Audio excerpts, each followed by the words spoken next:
একটি জীবন্ত সাপ ছিল যে রাজকন্যার পেটে বাস করত। প্রতি রাতে এই সাপ তার উপর নিয়ন্ত্রণ নিয়ে নিত। সাপটি তার মুখ থেকে বেরিয়ে কিছুক্ষণের জন্য জঙ্গলের দিকে যেত, তারপর সকালে ফিরে আসত। রাজকন্যা এর অস্তিত্ব সম্পর্কে কিছুই জানত না। প্রাসাদের সবাই জানত না যে একটি 7 মিটার লম্বা সাপ তার ভেতরে বাস করছে। তারা ভাবত তাকে একটি অদ্ভুত রোগে আক্রান্ত করেছে, যা তাকে সবসময় অচেতন অবস্থায় রাখে। এই সাপটি তার শরীরের ওপর কবজা করে তার চেতনার ওপর নিয়ন্ত্রণ নিয়ে নিয়েছিল। এমনকি সবচেয়ে দক্ষ চিকিৎসক ও জ্ঞানীরাও এর আসল কারণ বুঝতে পারেনি। রাবি নামের ত্বক যুবক প্রাসাদে প্রবেশ করল এবং দেখল চিকিৎসক ও জ্ঞানীদের একটি বড় জমায়েত রাজকন্যার বিছানার চারপাশে। তারা বৃথা চেষ্টা করছিল সমাধান খুঁজতে, কিন্তু কোনো লাভ হচ্ছিল না। রাবিও হলঘরের এক কোণে দাঁড়িয়ে নীরবে সবকিছু পর্যবেক্ষণ করছিল। সন্ধ্যা হতেই সবাই একে একে হল ত্যাগ করতে শুরু করল। তখন রাবিও মন্ত্রীর কাছে এগিয়ে গিয়ে বলল, মন্ত্রী মহাশয়, সবাই তো তাদের চেষ্টা করেছে, আমাকে কি একটি সুযোগ দেবেন? আমি রাজকন্যাকে সারাতে পারি। মন্ত্রী রাবির আত্মবিশ্বাসে মুগ্ধ হল এবং তাকে রাজার কাছে নিয়ে গেল। মন্ত্রী রাজার কাছে বিষয়টি উপস্থাপন করল, যিনি হতাশ ও সবকিছু থেকে নিরাশ হয়ে পড়েছিলেন। তিনি রাবিউর দিকে হতাশ দৃষ্টিতে তাকিয়ে বললেন, বলো যুবক, তুমি আমার মেয়েকে কিভাবে সারাবে? রাবিউ পূর্ণ আত্মবিশ্বাসে বলল, মহারাজ, আমাকে শুধু একটি রাত দিন। আমি রাজকন্যার সাথে একা সময় কাটাবো। হয়তো আমি তার রোগের রহস্য বুঝতে পারবো। আমার একা তার সাথে থাকা জরুরি, যাতে আমি মনোযোগ দিয়ে এমন কিছু লক্ষ্য করতে পারি যা অন্যরা দেখতে পায়নি। তার হতাশা সত্ত্বেও রাবিউর আত্মবিশ্বাসী কথাগুলো রাজার হৃদয়ে কিছুটা আশা জাগালো। তিনি তাকে সেই রাতে রাজকন্যার সাথে থাকার অনুমতি দিলেন। রাবিউ রাজকন্যার ঘরে প্রবেশ করল এবং পুরোপুরি শান্তভাবে বসে দূর থেকে তাকে পর্যবেক্ষণ করতে লাগল, তার কাছে না গিয়ে। মাঝরাতে যা ঘটল তা অবিশ্বাস্য। রাজকন্যার মুখ থেকে একটি বিশাল সাপ বেরিয়ে এলো, যিনি অচেতন অবস্থায় শুয়েছিলেন। সাপটি নিঃশব্দে প্রাসাদের মধ্য দিয়ে জঙ্গলের দিকে চলে গেল। রাবিউ তার জায়গায় স্থির হয়ে সবকিছু দেখছিল, একটুও নড়েনি। ভোরের আগে সাপটি আবার ফিরে এলো এবং যেভাবে বেরিয়েছিল সেভাবেই রাজকন্যার শরীরে প্রবেশ করে পুরোপুরি অদৃশ্য হয়ে গেল। রাবিউ সবকিছু দেখল, কিন্তু একটি কথাও বলল না।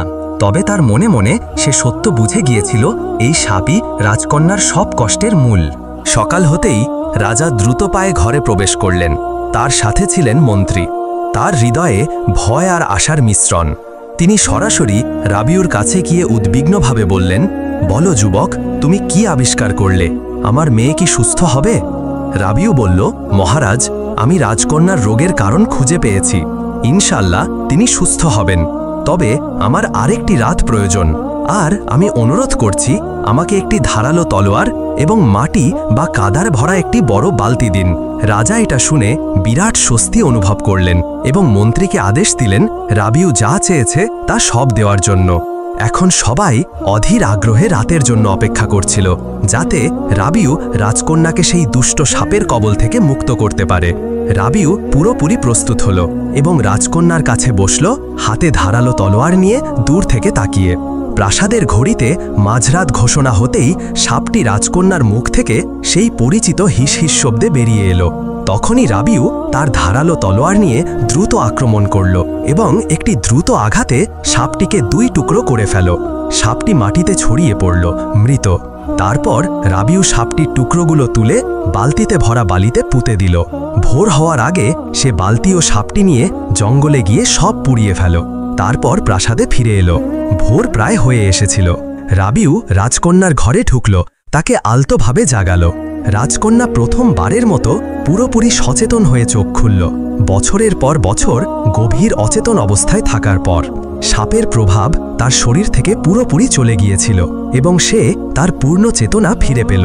রাজকন্যা বিস্ময়ে তাকালো, যেন বহু বছরের ঘুম থেকে জেগে উঠেছে। রাবিউ তাকে নম্রভাবে তার অবস্থা সম্পর্কে জিজ্ঞাসা করল। সে বিস্ময় ও আনন্দ মিশ্রিত কণ্ঠে বলল, আমি মনে করি আমি পুরোপুরি ভালো আছি। এদিকে রাজা সারা রাত ঘুমাননি। সূর্যোদয়ের জন্য অধীর আগ্রহে অপেক্ষা করছিলেন। আলো ফুটতেই তিনি উদ্বিগ্ন পায়ে মেয়ের ঘরে ছুটে গেলেন। যখন তিনি তার মেয়েকে সচেতন ও সুস্থ অবস্থায় কথা বলতে দেখলেন, তিনি তার অশ্রু ধরে রাখতে পারলেন না। তিনি তাকে উষ্ণভাবে জড়িয়ে ধরলেন। তার হৃদয় আনন্দ ও কৃতজ্ঞতায় ভরে গেল। তারপর তিনি রাবিউর দিকে ফিরলেন, তার হাত শক্ত করে ধরে বললেন, তুমি তার জীবন বাঁচিয়েছ, আল্লাহ তোমাকে উত্তম প্রতিদান দিন। যেমনটি প্রতিশ্রুতি দিয়েছিলেন, রাজা তার মেয়েকে রাবিউর সাথে বিয়ে দিলেন এবং তাকে রাজ্যের অর্ধেক দেওয়ার প্রস্তাব দিলেন। কিন্তু রাবিউ গর্ব ও শিষ্টাচারের সাথে তা প্রত্যাখ্যান করে বলল, মহারাজ, তার নিরাপত্তাই আমার জন্য সবচেয়ে বড় পুরস্কার, আমার শাসনের প্রয়োজন নেই। রাজাই মহানুভবতায় খুশি হলেন এবং তার বদলে তাকে প্রচুর সম্পদ দিলেন। তারপর রাজকন্যাকে তার নতুন স্বামীর সাথে একটি জাঁকজমকপূর্ণ অনুষ্ঠানে বিয়ে দেওয়া হলো। রাবিউ তার স্ত্রী রাজকন্যাকে নিয়ে তার শহরে পৌঁছালো, যেখানে তার পরিবার, বিশেষ করে তার ভাইয়ের স্ত্রী, তাদের উষ্ণ অভ্যর্থনা জানালো। শীঘ্রই রাবিউ তার সুন্দরী স্ত্রীর সাথে সুখী জীবন শুরু করল। কিছুদিন পর শহরে একটি বড় উৎসব হলো। রাজকন্যা তার ভাইয়ের স্ত্রীর সাথে উৎসবের আনন্দ উপভোগ করতে গেল, কিন্তু উৎসবের অন্য প্রান্তে ভয়ঙ্কর শয়তান সাইফাইউস হাজির হলো। মানুষ তাকে দেখে আতঙ্কে ছড়িয়ে পড়ল এবং প্রাণ বাঁচাতে পালাতে লাগল। রাজকন্যা তার ভাইয়ের স্ত্রীর হাত ধরে বিপদের জায়গা থেকে দূরে পালালো, কিন্তু সাইফাইউসের চোখ রাজকন্যার ওপর পড়ল। তার অপরূপ সৌন্দর্যে সে মুগ্ধ হয়ে গেল এবং তৎক্ষণাৎ তার প্রেমে পড়ল। সে তার জীবনে অনেক নারী দেখেছিল, কিন্তু এমন সৌন্দর্য কখনো দেখেনি। এক পলকে সে রাজকন্যাকে তুলে নিয়ে তার গুহায় অদৃশ্য হয়ে গেল, যা রাজ্যের সীমানার বাইরে ছিল। রাজকন্যার হৃদয় কান্নায় ভেঙে গেল। সে সত্যিই দুর্ভাগা ছিল। বছরের পর বছর সাপের নিয়ন্ত্রণে কষ্ট ভোগ করার পর অবশেষে মুক্তি পেয়েছিল, আর এখন সে আরেকটি দানবের কবলে পড়ল। তার অশ্রু থামছিল না, সে তার দুর্ভাগ্যকে অভিশাপ দিতে লাগল। তবুও সাইফাইউস তাকে আঘাত করার চেষ্টা করল না। সে তার সৌন্দর্যে মুগ্ধ ছিল এবং জোর করে তাকে পেতে চায়নি, সে তার ইচ্ছায় তাকে পেতে চেয়েছিল।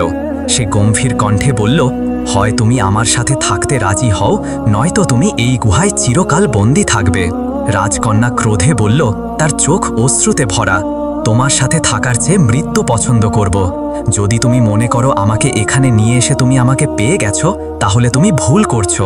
আমার স্বামী আমাকে খুঁজতে আসবে এবং তোমাকে জীবিত ছাড়বে না। সাইফাইউস দুষ্টু হাসি দিয়ে বলল, তোমার মনে হয় তুমি পাগল হয়ে গেছো। তুমি 7টি দরজার পেছনে বন্দী, কারো পক্ষে এখানে পৌঁছানো অসম্ভব। আর যদি কেউ এখানে পৌঁছে, আমি তাকে পোকার মতো পিষে ফেলব। তোমার সৌন্দর্য না থাকলে আমি তোমাকে অনেক আগেই শেষ করে দিতাম। তোমার জন্য ভালো হবে যদি তুমি আমার কথা স্বেচ্ছায় মেনে নাও, নয়তো তোমার পরিণতি এমন হবে যা তুমি কখনো কল্পনাও করতে পারোনি। এই কথা বলে সাইফাইউস সেখান থেকে চলে গেল। আর রাবিউর ভাইয়ের স্ত্রী বেচারি হতবাক অবস্থায় ছিল। সে কিছুই করতে পারেনি, শুধু ঘটনাটি দেখেছিল। তারপর সে কাঁদতে কাঁদতে বাড়ি ফিরল এবং রাবিউকে সব বলল। রাবিউ যখন গল্পটি শুনল, মনে হলো পৃথিবী তার পায়ের নিচ থেকে সরে গেছে। সে এক মুহূর্ত দ্বিধা করল না এবং দ্রুত সেই জায়গায় ছুটে গেল যেখানে তার স্ত্রীকে অপহরণ করা হয়েছিল। সে পুরো শক্তি দিয়ে তাকে খুঁজতে লাগল। দিনের পর দিন সে ক্ষুধার্ত ও তৃষ্ণার্ত অবস্থায় জঙ্গল ও শহরে ঘুরে বেড়ালো। তার স্ত্রীকে খুঁজে বের করা ছাড়া আর কিছুর প্রতি তার মনোযোগ ছিল না। খোঁজার সময় সে একটি ছোট কুঁড়েঘর দেখতে পেল। সে কুঁড়েঘরে ঢুকে একজন জ্ঞানী বৃদ্ধকে দেখল। বৃদ্ধ তাকে স্বাগত জানালো। রাবিউর অবস্থা দেখে বৃদ্ধ তাকে খাবার ও পানীয় দিল। তারপর জিজ্ঞাসা করল, হে যুবক, তুমি কে, কেন এই জঙ্গলে ঘুরছ? রাবিউ তাকে সব ঘটনা খুলে বলল এবং তার দুঃখ কষ্টের গল্প বর্ণনা করল। বৃদ্ধ গল্প শুনে বলল, হে যুবক, তুমি যার কথা বলছো সে সাইফাইউস। সাইফাইউস একটি শয়তান, যে তরুণী সুন্দরী নারীদের অপহরণ করে তার গুহায় নিয়ে যায় এবং তাদের সাথে খেলা করে। যখন সে তাদের থেকে ক্লান্ত হয়ে যায়, তখন তাদের জীবন শেষ করে দেয়। সে কোনো সাধারণ প্রাণী নয়। যারা তার মুখোমুখি হয়েছে তাদের সবাইকে সে পাথরে পরিণত করেছে। তুমি তার মুখোমুখি হলে বাঁচতে পারবে না। তাই তোমার জন্য ভালো হবে যদি তুমি এখনই বাড়ি ফিরে যাও। তার মুখোমুখি হয়ে কোনো লাভ নেই। মুহূর্তের জন্য নীরবতা ছেয়ে গেল, কিন্তু রাবিউ মাথা তুলে দৃঢ় কণ্ঠে বলল, না হে জ্ঞানী, আমি এখন বাড়ি ফিরতে পারি না।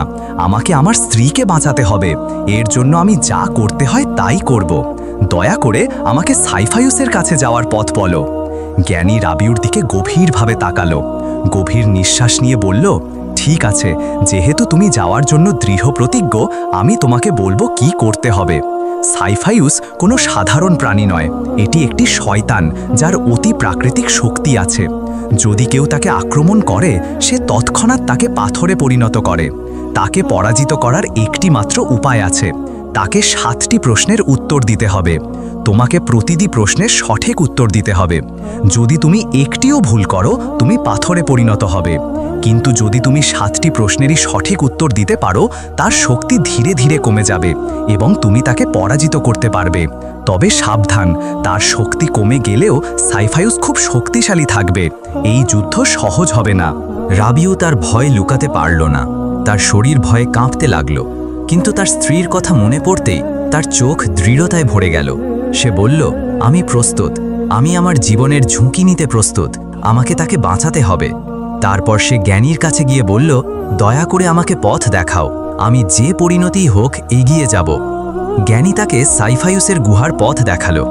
পূর্ণ সংকল্প ও সাহস নিয়ে রাবিউ ভয়ঙ্কর গুহার দিকে রওনা হলো, সমস্ত বিপদকে চ্যালেঞ্জ করে তার স্ত্রীকে বাঁচাতে দৃঢ় প্রতিজ্ঞা। পাহাড় ও উপত্যকার কঠিন পথ পাড়ি দিয়ে অবশেষে সে অন্ধকার গুহার দরজায় দাঁড়ালো, যেখানে ভয়ের পরিবেশ ছিল। সে তার তলোয়ার বের করে উচ্চ স্বরে চিৎকার করল, যা পুরো এলাকায় প্রতিধ্বনিত হলো, বেরিয়ে আয় হে নোংরা শয়তান, আমার সাথে মুখোমুখি হও যদি তুমি সাহস করো। সাইফাইউস গুহার অন্ধকার থেকে বেরিয়ে এলো, এই বোকা যুবকের ওপর ক্রুদ্ধ যে তার শান্তি ভঙ্গ করার সাহস করেছে। সে একটি বিশাল প্রাণী ছিল, তার শরীর পাহাড়ের মতো, চোখ জ্বলন্ত অঙ্গারের মতো এবং কণ্ঠ বজ্রের মতো। রাবিউ তার শরীরে শিহরণ অনুভব করল, কিন্তু নিজেকে সামলে নিয়ে সাহসের সাথে বলল, আমি সেই নারীর স্বামী যাকে তুমি জোর করে অপহরণ করেছ। আমি এসেছি তোমার 7টি প্রশ্নের উত্তর দিতে, এখনই প্রশ্ন করো। সাইফাইউস এক মুহূর্তের জন্য হতবাক হল, তারপর দুষ্টু হাসি দিয়ে বলল, ওহ, তাহলে তুমি সেই ধূর্ত জ্ঞানীর সাথে দেখা করেছ।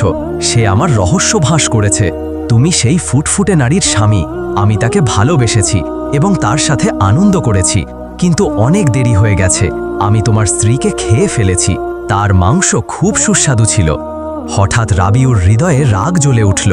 সে তার পুরো শক্তি দিয়ে তলোয়ার নিয়ে সাইফাইউসের ওপর ঝাঁপিয়ে পড়ল এবং একটি প্রচণ্ড আঘাত করল। কিন্তু তার তলোয়ার শয়তানের শরীর স্পর্শ করতেই রাবিউ এক মুহূর্তে পাথরে পরিণত হল, যেমনটি জ্ঞানী তাকে বলেছিল। সাইফাইউস উচ্চ স্বরে শয়তানি হাসি দিয়ে চিৎকার করে বলল, এই বোকা ভেবেছিল সে আমার 7টি রহস্য সমাধান করবে, বেচারা। তারপর সে হাসতে হাসতে গুহায় ফিরে গেল। সেখানে সে রাজকন্যার কাছে গিয়ে ব্যঙ্গ করে বলল, তোমার স্বামী নিজেকে বীর বলে দাবি করেছিল, আর দেখো একটি ছোট্ট মিথ্যের জন্যই সে পড়ে গেল এবং পোকার মতো মরল। আমাকে হাত তুলতেই হয়নি। রাজকন্যার হৃদয় শক্তিতে ভেঙে গেল। সে স্থির হয়ে দাঁড়িয়ে রইল, যা শুনল তা বিশ্বাস করতে পারছিল না। যখন সে বুঝতে শুরু করল তখন ফেটে কাঁদতে লাগল এবং চিৎকার করে বলল, হে দানব, তুমি কি করেছ? না, এটা সত্যি হতে পারে না। আমার স্বামী এত সহজে মরতে পারে না। বলো, তুমি মিথ্যা বলছো, আমাকে বলো। সাইফাইউস ব্যঙ্গ করে বলল, হে বোকা, তুমি কি মনে করো তোমার তুচ্ছ স্বামী আমাকে আঘাত করতে পারে? আমি অপরাজেয়, কেউ আমাকে ভাঙতে পারে না। এখন তুমি সব হারিয়েছ, আমার কাছে আত্মসমর্পণ করো। কিন্তু রাজকন্যা অজ্ঞান হয়ে মাটিতে পড়ে গেল, নিশ্চল। তার চোখ থেকে বৃষ্টির মতো অশ্রু ঝরতে লাগলো। এদিকে রাবিউর দেরি ও তার না ফেরার কারণে তার পরিবারে উদ্বেগ ছড়িয়ে পড়ল। তার মা ও ভাইয়ের স্ত্রী হৃদয় বিদারকভাবে কাঁদছিল। তার বড় ভাই ফারেজ উদ্বেগ ও দুঃখে আচ্ছন্ন হয়ে পড়ল। সে নিজে তার ভাইকে খুঁজতে বের হওয়ার সিদ্ধান্ত নিল। মা ও স্ত্রীর অনুমতি নিয়ে সে জঙ্গলে রওনা হলো। খোঁজার সময় সে সেই জ্ঞানীর কুঁড়ে ঘরে পৌঁছালো। সে সম্মান দেখিয়ে বসল এবং কিছুক্ষণ বিশ্রাম নিল। জ্ঞানী তাকে জিজ্ঞাসা করল, হে বৎস, কি তোমাকে এই নির্জন জায়গায় এনেছে? ফারেজ তাকে পুরো গল্প বলল, শুরু থেকে শেষ পর্যন্ত। রাজকন্যার অপহরণ, তার ভাইয়ের তাকে উদ্ধার করতে যাওয়া এবং এখনো না ফেরার কথা। জ্ঞানীর মুখে উদ্বেগের ছাপ দেখা গেল। ফারেজ তা লক্ষ্য করে বলল, হে মহাশয়, আমি দেখছি তুমি চিন্তায় ডুবে গেছো। তোমার মুখে উদ্বেগ ফুটে উঠেছে। দয়া করে বলো, তোমার উদ্বেগের কারণ কি? জ্ঞানী ভারী ও দুঃখী কণ্ঠে বলল, হে বৎস, আমি তোমার ভাই রাবিউকে চিনি। সে আমার কাছে এসেছিল। জ্ঞানী ফারেজকে পুরো গল্প বলল কিভাবে সাইফাইউস তার ভাইয়ের স্ত্রীকে অপহরণ করেছিল, কিভাবে রাবিউ তার কাছে সাহায্য চাইতে এসেছিল এবং শয়তানের মুখোমুখি হতে গিয়েছিল। গল্প শেষ করার পর ফারেস হতবাক হয়ে গেল। সে যা শুনল তা বিশ্বাস করতে পারছিল না। তার মুখে বিস্ময় ও উদ্বেগ ফুটে উঠল। সে আশা ও ভয় মিশ্রিত কণ্ঠে বলল, আমার ভাই এখন কোথায় হে মহাশয়? সে কি ভালো আছে? কেন সে এখনো বাড়ি ফেরেনি? দয়া করে বলো, আমি আর এই উদ্বেগ সহ্য করতে পারছি না। সে জ্ঞানীর পায়ের কাছে পড়ে গিয়ে কাতর কণ্ঠে বলল, হে মহাশয়, আল্লাহ তোমাকে জ্ঞান দিয়েছেন। যেহেতু তুমি সেই নোংরা দানবের রহস্য জানো, তুমি নিশ্চয়ই জানো আমার ভাই এখান থেকে চলে যাওয়ার পর তার কি হয়েছে। দয়া করে বলো তার কি হয়েছে। জ্ঞানী ভারী ও দুঃখী কণ্ঠে বলল, হে বৎস, যা আমি ভয় করেছিলাম তাই হয়েছে। আমি তোমার ভাইকে বারবার সতর্ক করেছিলাম। আমি তাকে বিস্তারিতভাবে সেই বিশ্বাসঘাতক শয়তানের বিপদ সম্পর্কে বলেছিলাম, কিন্তু তার সাহস তাকে আমার পরামর্শ উপেক্ষা করতে প্ররোচিত করেছিল। সে তার স্ত্রীকে বাঁচাতে সেই অভিশপ্ত দানবের মুখোমুখি হতে গিয়েছিল। সাইফাইউস তার কৌশল ও প্রতারণা ব্যবহার করে তোমার ভাইকে পাথরে পরিণত করেছে, যেমনটি সে অন্যদের সাথে করেছিল। এই কথা শুনে ফারেসের মুখ ফ্যাকাশে হয়ে গেল, যেন তার শিরা থেকে রক্ত বেরিয়ে গেছে। তার গলা শুকিয়ে গেল শোকের তীব্রতায়। তারা অল্প সময় আগে তাদের বাবাকে হারিয়েছিল, আর এখন সে তার ছোট ভাইকে হারালো, যে তার হৃদয়ের সবচেয়ে প্রিয় মানুষ ছিল। সে পাথরে পরিণত হয়ে জীবনহীন হয়ে গেছে। জ্ঞানী তার দিকে স্নেহের সাথে তাকিয়ে তার কাঁধে হাত রেখে বলল, হে বৎস, ধৈর্য ধরো। যা হয়েছে তা হয়েছে। কে আছে যে ভাগ্যকে ফিরিয়ে দিতে পারে? ফারেস নীরবে ডুবে গেল। তার শরীর থেকে যেন জীবন বেরিয়ে গেছে। মাঝে মাঝে শুধু বিস্ময়ের নিঃশ্বাস শোনা যাচ্ছিল। কিছুক্ষণ পর তার চোখ অশ্রুতে ভিজে গেল। সে মাথা তুলে বলল, হে মহাশয়, আল্লাহর পর তুমিই আমার একমাত্র ভরসা। আমাকে পথ দেখাও। আমি কিভাবে আমার ভাইকে বাঁচাবো এবং তাকে তার মানুষের রূপে ফিরিয়ে আনব? জ্ঞানী দৃঢ়ভাবে বলল, হে বৎস, আমি তোমাকে আগেই বলেছি, সেই শয়তানকে পরাজিত করার একমাত্র উপায় হলো কেউ তার 7টি প্রশ্নের সঠিক উত্তর দিক। তখন রাবিউ এবং অন্যান্য অভিশপ্তরা তাদের আসল রূপে ফিরে আসবে। কিন্তু যদি তুমি একটি প্রশ্নেও ভুল করো, তুমি পাথরে পরিণত হবে। ফারেস, যার হৃদয় দৃঢ়তায় ভরে গিয়েছিল, বলল, হে মহাশয়, তুমি জ্ঞান ও প্রজ্ঞার অধিকারী। তুমি নিজে গিয়ে তাকে পরাজিত করো না কেন? জ্ঞানী দুঃখের সাথে বলল, হে আমার ছেলে, যদিও আমি সব উত্তর জানি, আমি এমন শৃঙ্খলে আবদ্ধ যা আমি অতিক্রম করতে পারি না। ভাগ্য এমন সীমা আঁকিয়েছে যা আমি চাইলেও পার হতে পারি না। এই যুদ্ধ একটি স্বাধীন মানুষের হৃদয় দিয়ে লড়তে হবে। কিছুক্ষণ নীরব থেকে ফারেস দৃঢ়তার সাথে উঠে বলল, তাহলে আমি নিজে যাব। আমি তার প্রশ্নের উত্তর দেব এবং আমার ভাইকে মুক্ত করব। আমি সেই নোংরা শয়তানের জীবন শেষ করব, যত মূল্যই দিতে হোক। জ্ঞানী দ্রুত এবং সতর্ক করে বলল, হে বৎস, তুমি কিছুই করতে পারবে না। তুমি তোমার ভাইয়ের মতোই পাথরে পরিণত হবে। তবে যদি তুমি সত্যিই দৃঢ় প্রতিজ্ঞ হও, তাহলে আমার কথা ভালো করে শোনো। সেই দানব খুব চালাক। সে কথার মাধ্যমে তোমাকে প্রতারিত করার চেষ্টা করবে। তাকে কোনো জবাব দিও না, রাগও করো না। শুধু তাকে তৎক্ষণাৎ প্রশ্ন করতে বলো। তাকে তোমার মনোযোগ বিভ্রান্ত করতে দিও না। ফারেস মাথা নেড়ে বলল, আমি তোমার কথা মানব হে মহাশয়। তারপর সে জ্ঞানীকে বিদায় জানিয়ে সাইফাইউসাম গুহার দিকে দীর্ঘ যাত্রায় রওনা হলো। পাহাড়, জঙ্গল ও অন্ধকারের মধ্য দিয়ে সে অবশেষে ভয়ঙ্কর গুহার মুখে দাঁড়ালো। সে উচ্চস্বরে চিৎকার করে বলল, যা পুরো এলাকায় প্রতিধ্বনিত হলো, হে কাপুরুষ, তুমি তোমার গুহায় নারীদের মতো লুকিয়ে আছো। বেরিয়ে আয়। আমি আজ তোমার সব প্রশ্নের উত্তর দেব এবং তোমার অত্যাচার চিরতরে শেষ করব। সাইফাইউস চিৎকার শুনে গুহা থেকে ক্রুদ্ধ হয়ে বেরিয়ে এলো এবং ভূমিকম্পের মতো কণ্ঠে বলল, এ কোন বোকা এসেছে তার মৃত্যুকে আলিঙ্গন করতে? তার কণ্ঠ এত ভয়ঙ্কর ছিল যে জঙ্গলের ভিত কেঁপে উঠল। গাছপালা তার তীব্রতায় কাঁপতে লাগল। ফারেস তার ভয়ঙ্কর চেহারা দেখে এক মুহূর্তের জন্য স্থির হয়ে গেল, কিন্তু দ্রুত নিজেকে সামলে নিয়ে বলল, তাহলে তুমিই সেই নোংরা যে আমার ভাইয়ের স্ত্রীকে অপহরণ করেছ এবং আমার ভাইকে পাথরে পরিণত করেছ। তোমার সময় শেষ। হে বোকা, এখনই তোমার প্রশ্ন শুরু করো। ফারেস সাইফাইউসকে উত্তেজিত করতে চাইছিল যাতে সে তার 7টি প্রশ্ন করে। সাইফাইউস বিভৎস হাসি দিয়ে বলল, ওহ, তাহলে তুমি সেই তুচ্ছ পোকার ভাই যাকে আমার অভিশাপ গ্রাস করেছে। মনে হচ্ছে তুমিও জীবন থেকে ক্লান্ত হয়ে গেছো, তাই আমার কাছে এসেছো। জেনেও কি অপেক্ষা করছে? ফারেস রাগে দাঁত কড়মড় করে বলল, হে নোংরা শয়তান, তোমার বিষাক্ত কথায় সময় নষ্ট করো না। তোমার ফাঁদে আমি পড়ব না। এখনই তোমার প্রশ্ন করো, নয়তো আমি তোমাকে মৃত্যুর রাজ্যে পাঠাবো। সাইফাইউস ভয়ঙ্কর হিস্টেরিয়া হাসি দিয়ে বলল, শোনো হে বোকা, আমি তোমার ভাইয়ের স্ত্রীর সাথে খুব আনন্দ করেছি। আমার ইচ্ছা পূরণের পর আমি তার কোমল মাংস কাঁচা খেয়েছি। ওহ, কি সুস্বাদু মাংস! এখন তোমার পালা, কিন্তু তুমি আমার অভিশাপের যোগ্যও নও। আমি এই হাত দিয়ে তোমাকে টুকরো টুকরো করব। আমি তোমার স্ত্রীর কাছে যাব। তার কথাগুলো ফারেসের বুকে ছুরির মতো বিঁধল। তার শরীর রাগে জ্বলে উঠল যখন সে শুনল তার ভাইয়ের স্ত্রীর সাথে কি করা হয়েছে এবং তার স্ত্রীর জন্য কি পরিকল্পনা করা হচ্ছে। বিপদ জেনেও সে নিজেকে আর নিয়ন্ত্রণ করতে পারল না। সে রাগে চিৎকার করে পুরো শক্তি দিয়ে তলোয়ার নিয়ে সাইফায়ুসের ওপর ঝাঁপিয়ে পড়ল এবং একটি প্রচণ্ড আঘাত করল। কিন্তু পরের মুহূর্তে তার ভাইয়ের মতোই ফারেসও পাথরে পরিণত হল। তার পাথরের মূর্তি স্থির হয়ে দাঁড়িয়ে রইল। দুষ্ট সাইফায়ুস উন্মাদের মতো হাসল এবং বলল, তাহলে এটাই তোমাদের ভাগ্য, আমার গুহার চিরকালের প্রহরী হয়ে থাকা, হে বোকারা। তারপর সে শয়তানি কথা বিড়বিড় করে গুহার গভীরে ফিরে গেল। সেখানে সে রাজকন্যার কাছে গিয়ে ঘটনাটি জানালো এবং ব্যঙ্গ করে বলল, তোমার সাহসী প্রহরীরা আমার পায়ের নিচে পড়েছে। এখন তুমি কাকে আশা করছো যে তোমাকে বাঁচাবে, হে বোকানারী? কিন্তু রাজকন্যার শরীরে আর অশ্রু ছিল না। তার মধ্যে যা ছিল তা ছিল রাগের আগুন। সে তার জ্বলন্ত চোখ তুলে রাগত কণ্ঠে বলল, হে নোংরা, আনন্দ করো না, তোমার শেষ দৃশ্যমান। আমি এটা আমার চোখে পরিষ্কার দেখতে পাচ্ছি। আমার দিকে ভালো করে তাকাও। সাইফায়ুস তার জ্বলন্ত দৃষ্টি এবং কথা দেখে হতবাক হয়ে পিছিয়ে গেল, একটি কথাও না বলে। তারপর সে তার সামনে থেকে সরে গেল। এদিকে ফারেসের বাড়িতে রাবিউর অনুপস্থিতির পর থেকে দুঃখ ছড়িয়ে পড়েছিল। এখন ফারেসও দেরি করছিল। তার মা ও স্ত্রীর হৃদয় ভেঙে গেল। বাড়িতে শুধু কান্নার শব্দ ছিল। দুঃখ ও হতাশার মুহূর্তে ফারেসের স্ত্রী তার শাশুড়িকে বলল, আমরা কতক্ষণ কাঁদব আর অপেক্ষা করব? আমাদের কিছু করতে হবে, কান্নায় কোনো লাভ নেই। হৃদয় বিদারক মা বলল, আমরা কি করতে পারি হে আমার মেয়ে? স্ত্রী দৃঢ়ভাবে বলল, আমরা ন্যায় বিচারক সালাহুদ্দিনের কাছে যাব এবং তাকে সব বলবো। এখন শুধু তিনি আমাদের সাহায্য করতে পারেন। মা এই ধারণা পছন্দ করল এবং তার সাথে তৎক্ষণাৎ রওনা হলো। তারা আশা ও প্রত্যাশা নিয়ে সালাহুদ্দিনের প্রাসাদের দিকে রওনা হলো। গল্পটি শেষ হয়নি। পরবর্তী পর্বটি দেখতে আমাদের চ্যানেলটি সাবস্ক্রাইব করে রাখুন। শয়তান সিফায়ুস রাজকুমারীকে অপহরণ করে তার অন্ধকার গুহায় আটকে রাখল।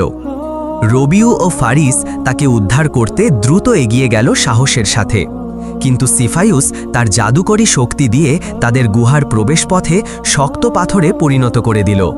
শীঘ্রই এই মর্মান্তিক খবর পৌঁছালো রবিউর মায়ের কাছে এবং ফারিসের স্ত্রীর কাছে।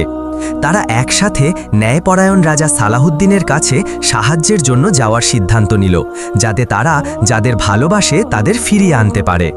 দুঃখে ভেঙে পড়া বৃদ্ধা মা ফারিসের স্ত্রীকে সঙ্গে নিয়ে ভারী পায়ে সালাহুদ্দিনের প্রাসাদের দিকে রওনা দিল। তার হৃদয়ে আশা জাগল যে সেখানে তিনি ন্যায় বিচার ও করুণা পাবেন। প্রাসাদের দরজায় পৌঁছতেই প্রহরীরা তাদের আটকে দিল এবং প্রবেশে বাধা দিল।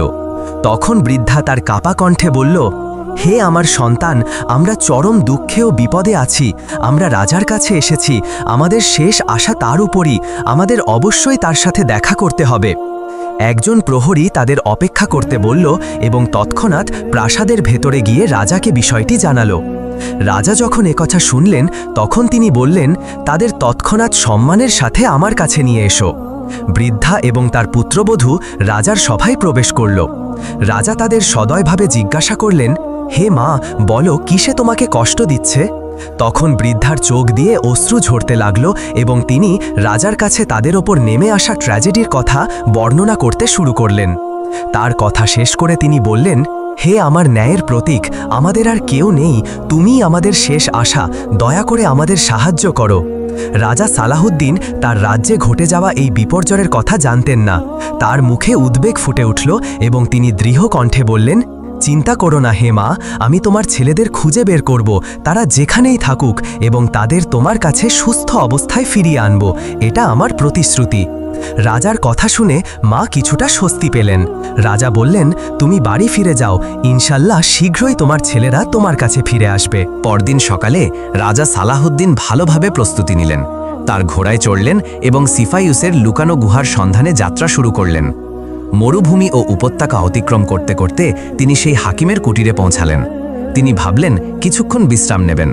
ঘোড়া থেকে নেমে তিনি কুটিরে প্রবেশ করলেন। হাকিম তাকে দেখে আনন্দে উদ্বেলিত হয়ে বললেন, স্বাগতম হে সালাহুদ্দিন, আমি অনেক দিন ধরে তোমার অপেক্ষায় ছিলাম।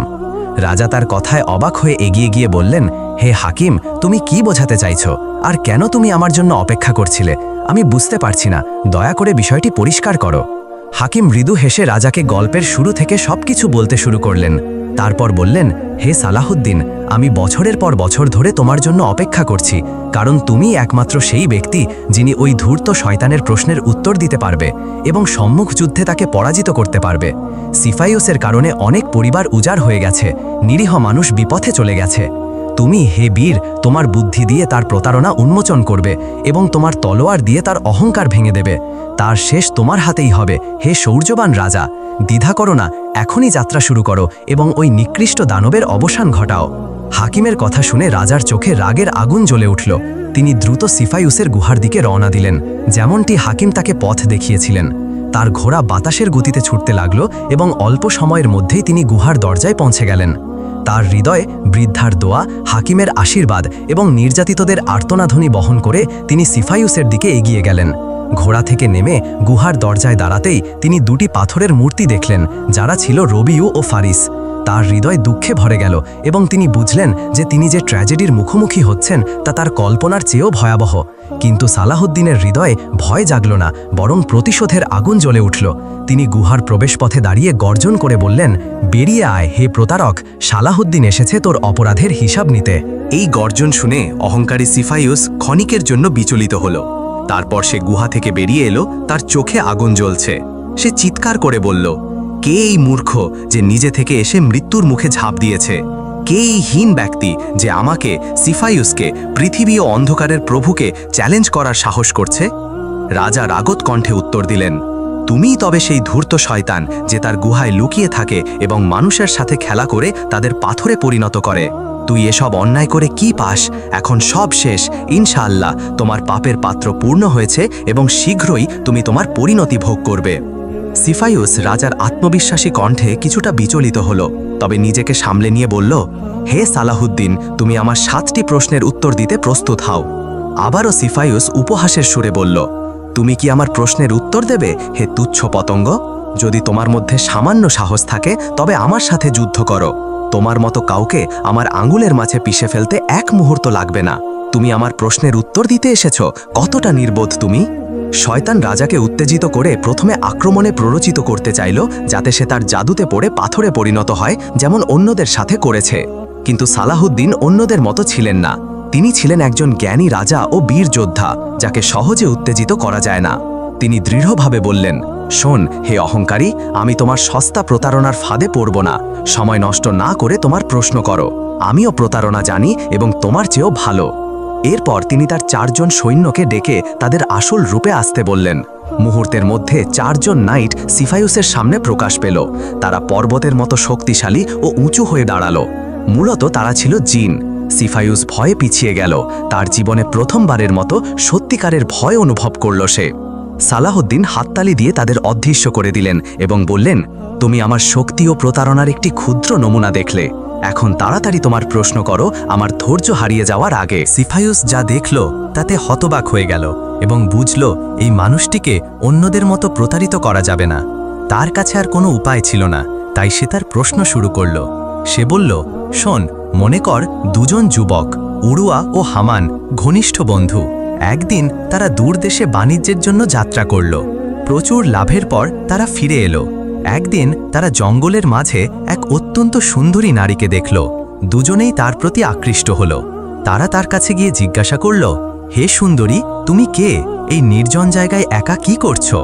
নারীটি চোখে অশ্রু নিয়ে উত্তর দিল, আমি আমার স্বামীর সাথে বাড়ি ফিরছিলাম, কিন্তু ডাকাতরা আমাদের ওপর হামলা করল। তারা আমাদের লুট করল এবং আমার স্বামীকে হত্যা করল। তখন থেকে আমি এই জঙ্গলে ঘুরে বেড়াচ্ছি। উরুয়া বলল, চিন্তা করো না, আমরা তোমাকে নিরাপদে বাড়ি পৌঁছে দেব। কিন্তু নারীটি কেঁদে উঠল এবং বলল, না, আমি আমার পিতার বাড়িতে বা স্বামীর বাড়িতে ফিরব না। লোকে আমাকে অশুভ বলবে, মনে করবে আমি মৃত্যু ও ধ্বংস ডেকে এনেছি। জঙ্গলের মৃত্যু আমার কাছে সেখানকার অপমানের চেয়ে সহজ। তারপর উরুয়া ও হামান সেই সুন্দরী নারীকে নিয়ে পথ চলতে লাগল। পথে তারা তার ভবিষ্যৎ নিয়ে আলোচনা করল। এই নারীর জন্য এখন কি করা উচিত? তাকে আবার বিয়ে দেওয়া হবে নাকি আমাদের একজন তার সাথে বিয়ে করবে? তারা দুজনেই ভাবল তার সাথে বিয়ে করাই যুক্তিসঙ্গত। তারা নারীটির কাছে প্রশ্ন করল। সে বলল, আমি তোমাদের দুজনকেই ভালোবাসি, একজনকে অপরজনের ওপর প্রাধান্য দিতে পারি না। এই কথা শুনে তারা আরও বিভ্রান্ত হয়ে পড়ল। অবশেষে তারা লটারির মাধ্যমে সিদ্ধান্ত নিল, যে নাম উঠবে সে তাকে বিয়ে করবে। লটারিতে উরুয়ার নাম উঠল এবং সে নারীটিকে বিয়ে করল। তারা সুখী দাম্পত্য জীবন শুরু করল। কিছুদিন পর তাদের একটি সন্তান হল, কিন্তু ভাগ্যের নির্মমতায় উরুয়া এক মর্মান্তিক দুর্ঘটনায় মারা গেল। উরুয়ার মৃত্যুর পর তার স্ত্রী হামানের কাছে গিয়ে তার স্বামীর বাণিজ্য ও সম্পদের অংশ দাবি করল। কিন্তু সত্যিটা হলো, উরুয়ার সম্পদ বা বাণিজ্যে কোনো অংশ ছিল না, সব কিছুই হামানের মালিকানাধীন ছিল। উরুয়া কেবল একজন কর্মী ছিল, যাকে হামান বাণিজ্যের বিষয়ে পরামর্শের জন্য রাখত। হামান তার দাবি পুরোপুরি প্রত্যাখ্যান করল। আদালত দুপক্ষের কথা শুনল এবং বিষয়টি বিবেচনার পর রাজা হামানের পক্ষে রায় দিলেন। তিনি বললেন, এই নারীর হামানের সম্পদে কোনো অধিকার নেই, কারণ এটি তার মৃত স্বামীর নয়। এই মুহূর্তে সিফায়ুস থামল এবং রাজা সালাহুদ্দিনের দিকে তাকিয়ে জিজ্ঞাসা করল, বলো, ওই রাজার রায় কি সঠিক ছিল? সালাহুদ্দিন মৃদু হেসে শান্তভাবে বললেন, না, আমি যদি ওই রাজার জায়গায় থাকতাম তবে ভিন্ন রায় দিতাম এবং নারীটিকে সম্পদের একটি অংশ দিতাম। সিফায়ুস অবাক হয়ে জিজ্ঞাসা করল, কেন? সালাহুদ্দিন উত্তর দিলেন, এটা সত্য যে উরবা কেবল একজন কর্মী ছিল, কিন্তু যে লাভ ও মুনাফা এসেছিল তা দুই বন্ধুর অংশীদারিত্বের ফল। তাই নারীটি তার স্বামীর অংশ হিসাবে অর্ধেক মুনাফার অধিকারী এবং তাকে তার ন্যায্য অংশ দেওয়া উচিত। সিফায়ুস রাজার জ্ঞানের প্রশংসা করে বলল, ভালো করেছ, তোমার রায় সঠিক এবং ন্যায়সঙ্গত, এতে কোনো সন্দেহ নেই। কিন্তু সে তৎক্ষণাৎ তার স্বর পরিবর্তন করে সতর্ক করে বলল, খুব বেশি আনন্দ করো না, কারণ তোমার সামনে এখনও 6টি প্রশ্ন বাকি আছে। রাজা আত্মবিশ্বাসের সাথে হেসে বললেন, প্রশ্ন করো হে ধূর্ত, আমি এখানে তোমার সব প্রশ্নের উত্তর দিতে প্রস্তুত। সিফায়ুস ক্ষণিকের জন্য দ্বিধা করল, তারপর বলল, শোন, সাবা রাজ্যে একজন ন্যায়পরায়ণ ও সাহসী রাজা ছিলেন, নাম ছিল তার তামিম। তিনি তার প্রজাদের প্রতি দয়ালু ছিলেন, তাদের সাহায্য ও সমর্থনে কখনো কার্পণ্য করতেন না। একদিন একজন ব্যবসায়ী তার 3 কানা ছেলেকে নিয়ে তার কাছে এলো। তারা সবাই রাজার সামনে মাথা নত করল। ব্যবসায়ী বলল, হে আমার মালিক, আমি বিপদে পড়েছি, আমার 1000 স্বর্ণমুদ্রার ঋণ প্রয়োজন। আমি প্রতিশ্রুতি দিচ্ছি 6 মাসের মধ্যে তা ফিরিয়ে দেব। আমার ঋণের জামিন হিসাবে আমি আমার 3 ছেলেকে তোমার কাছে রেখে যাচ্ছি। রাজা অবাক হয়ে বললেন, কিন্তু তোমার ছেলেরা তো কানা, তাদের রেখে কী লাভ? ব্যবসায়ী আত্মবিশ্বাসের সাথে বলল, এ কথা বলো না হে মালিক, আমার প্রথম ছেলে ঘোড়া চেনার ক্ষেত্রে বিশেষজ্ঞ, দ্বিতীয় ছেলে রত্নের গুণাগুণ বোঝার ক্ষেত্রে প্রতিভাবান এবং তৃতীয় ছেলে অস্ত্রশস্ত্রের শিল্পে পারদর্শী। তারা এসব কাজ স্পর্শ ও গন্ধের মাধ্যমে করে, দৃষ্টি দিয়ে নয়। যদি তারা মিথ্যাবাদী বা অক্ষম প্রমাণিত হয় তবে তাদের মাথা কেটে ফেলো এবং আমাকেও বিচার করো। রাজা তামিম এই দাবিতে অবাক হলেন, তবে তিনি প্রস্তাবে সম্মত হলেন এবং ব্যবসায়ীকে 1000 স্বর্ণমুদ্রা দিলেন। তিনি 3 ছেলের জন্য ভালো থাকার ব্যবস্থা ও খাবারের ব্যবস্থা করলেন। কিছুদিন পর একজন ঘোড়ার ব্যবসায়ী প্রাসাদে এলো এবং রাজার কাছে একটি অত্যন্ত সুন্দর ঘোড়া উপস্থাপন করল। ঘোড়াটির চেহারা ও গঠন এতটাই মুগ্ধকর ছিল যে রাজা তৎক্ষণাৎ তা কিনতে চাইলেন। ব্যবসায়ী বলল, হে প্রভু, এটি মদিনার খাঁটি ঘোড়া, আমি এটি অনেক কষ্টে এনেছি, তাই এর দাম একটু বেশি। রাজা, যিনি ঘোড়াটির প্রতি মুগ্ধ হয়েছিলেন, উচ্চ মূল্যে সম্মত হলেন। হঠাৎ তিনি ব্যবসায়ীর কথা মনে পড়ল, যিনি বলেছিলেন তার বড় ছেলের ঘোড়া চেনার অসাধারণ ক্ষমতা আছে। তিনি তৎক্ষণাৎ আদেশ দিলেন, ব্যবসায়ীর বড় ছেলেকে আমার কাছে নিয়ে এসো। ছেলেটিকে দ্রুত আনা হলো। রাজা বললেন, এই ঘোড়া সম্পর্কে তোমার মতামত কি? যুবক বলল, আপনার আদেশ হে প্রভু। তারপর সে ঘোড়ার কাছে গিয়ে স্পর্শ ও পরীক্ষা শুরু করল। তার কাজ দেখে উপস্থিত সবাই, এমনকি ব্যবসায়ীও হাসতে লাগল। একজন অন্ধ ব্যক্তি কিভাবে ঘোড়ার গুণাগুণ বিচার করবে? কিন্তু যুবক এসবে পাত্তা না দিয়ে ঘোড়াটি স্পর্শ ও গন্ধের মাধ্যমে পরীক্ষা করতে থাকল। ব্যবসায়ী ব্যঙ্গ করে বলল, বাস, তুমি কি তোমার নাক দিয়ে ঘোড়া পরীক্ষা করবে? কিন্তু যুবক উত্তর না দিয়ে মনোযোগ দিয়ে কাজ চালিয়ে গেল। কিছুক্ষণ পর সে ঘোড়া থেকে সরে এসে বলল, হে প্রভু, আমি আপনাকে এই ঘোড়া কেনার পরামর্শ দেব না। রাজা অবাক হয়ে জিজ্ঞাসা করলেন, কেন? এতে কি ত্রুটি আছে? যুবক বলল, হে প্রভু, আপনার একজন সৈনিককে এটির ওপর চড়তে বলুন, তাহলে কারণ স্পষ্ট হবে। রাজা একজন সৈনিককে ঘোড়ায় চড়তে আদেশ দিলেন। প্রথমে ঘোড়াটি স্থিরভাবে চলল, কিন্তু কিছুক্ষণ পর হঠাৎ লাফিয়ে উঠল এবং সৈনিককে মাটিতে ফেলে দিয়ে পাগলের মতো হ্রেষাধ্বনি করতে লাগল। ব্যবসায়ী হতবাক হয়ে বলল, হে প্রভু, এটি আমার সাথে আগে কখনো এমন করেনি। কিন্তু যুবক তাকে থামিয়ে বলল, শুধু তোমার সাথেই এমন করে না, কিন্তু কোনো সত্যিকারের অশ্বারোহীর সাথে এটি একই কাজ করবে। তুমি খাঁটি ঘোড়ার ব্যবসায়ী নও, বরং একজন রাখাল যে ঘোড়ার ব্যবসায় নেমেছে। ব্যবসায়ী আরও অবাক হয়ে জিজ্ঞাসা করল, তুমি কিভাবে জানলে আমি রাখাল? যুবক বলল, এই ঘোড়াটি তোমার বাড়িতে জন্মেছে, এর বাবা মা তোমার কাছে ছিল, তুমি এটিকে মহিষের দুধ খাইয়েছ, তাই এর শরীরে সেই গন্ধ স্পষ্ট। এই গন্ধ থেকেই আমি সত্য জেনেছি এবং রাজাকে এটি না কেনার পরামর্শ দিয়েছি।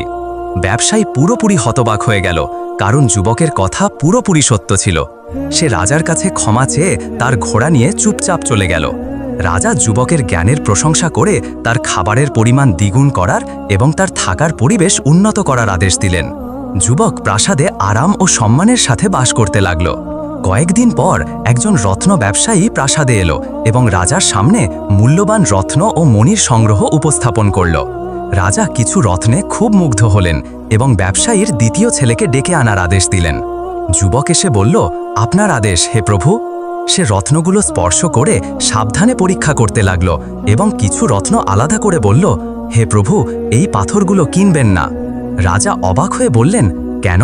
এগুলো কত সুন্দর ও উজ্জ্বল দেখো। যুবক শান্তভাবে বলল, ক্ষমা করবেন হে প্রভু, কিন্তু এই পাথরগুলো অশুভ। বিশেষ করে এই লাল মণিটি প্রত্যেকের জন্য অশুভ বয়ে আনে যে এটি ধারণ করে। এটি বড় ক্ষতি, সম্পত্তির ধ্বংস, এমনকি পরিবারের সদস্যদের মৃত্যু ডেকে এনেছে। সরকার এবং এই রত্ন ব্যবসায়ী এই সত্য জানত। ব্যবসায়ীর মুখ ফ্যাকাশে হয়ে গেল। সে পালানোর চেষ্টা করল, কিন্তু রাজার সৈনিকরা তাকে তৎক্ষণাৎ ধরে ফেলল। সে ক্ষমা ভিক্ষা করে বলল, হে প্রভু, আমি বড় ভুল করেছি। আমি রানী হেলেনের আদেশে এই অশুভ পাথরগুলো এনেছি। রাজা ক্রোধে জ্বলে উঠলেন এবং ব্যবসায়ীকে কারাগারে পাঠানোর আদেশ দিলেন। তিনি মধ্যম ছেলের জ্ঞানের প্রশংসা করে তার খাবারের পরিমাণও দ্বিগুণ করার আদেশ দিলেন। এভাবে বড় ও মধ্যম ছেলে তাদের দক্ষতা প্রমাণ করল। বড় ছেলে তার গন্ধের মাধ্যমে রাজাকে একটি ত্রুটিপূর্ণ ঘোড়া কেনা থেকে বাঁচালো, আর মধ্যম ছেলে স্পর্শের মাধ্যমে অশুভ রত্ন চিনে রাজাকে রক্ষা করল। এরপর একদিন একজন অস্ত্র নির্মাতা প্রাসাদে এলো। এটি ছিল ব্যবসায়ীর কনিষ্ঠ কানা ছেলের দক্ষতা পরীক্ষার সুযোগ। তাকেও পরীক্ষায় উত্তীর্ণ করা হলো এবং সে দারুণভাবে সফল হলো। সে রাজার জন্য সবচেয়ে উৎকৃষ্ট ও কার্যকর অস্ত্র বেছে নিল। রাজা তার জ্ঞানে মুগ্ধ হয়ে তার খাবারের পরিমাণও দ্বিগুণ করার আদেশ দিলেন। কিছুদিন পর ব্যবসায়ী তিন ছেলের কানা পিতা প্রাসাদে ফিরে এলো এবং রাজার কাছ থেকে ধার নেওয়া পুরো অর্থ ফিরিয়ে দিল। তারপর সে তার ছেলেদের নিয়ে প্রাসাদ ত্যাগ করার জন্য প্রস্তুত হলো। তখন রাজা বললেন, তুমি এই তিন ছেলের পিতা, তোমার নিজের দক্ষতা কি? ব্যবসায়ী আত্মবিশ্বাসের সাথে হেসে বলল, আমি মানুষের ধাতু চিনতে পারি। রাজা ব্যঙ্গ করে বললেন, সত্যি? তাহলে বলো, আমার ধাতু কি? ব্যবসায়ী এক মুহূর্ত দ্বিধা করে রাজার চোখের দিকে তাকিয়ে বলল, আপনি রুটিবালাদের বংশধর। সেই যুগে সমাজে শ্রেণী বৈষম্য ছিল এবং নিম্ন শ্রেণী বা সাধারণ পেশার মানুষদের তাচ্ছিল্য করা হতো। রুটিবালা শব্দটি রুটি তৈরির কারিগরকে বোঝায়, অর্থাৎ রাজা রাজবংশের নন, বরং সাধারণ বংশোদ্ভূত।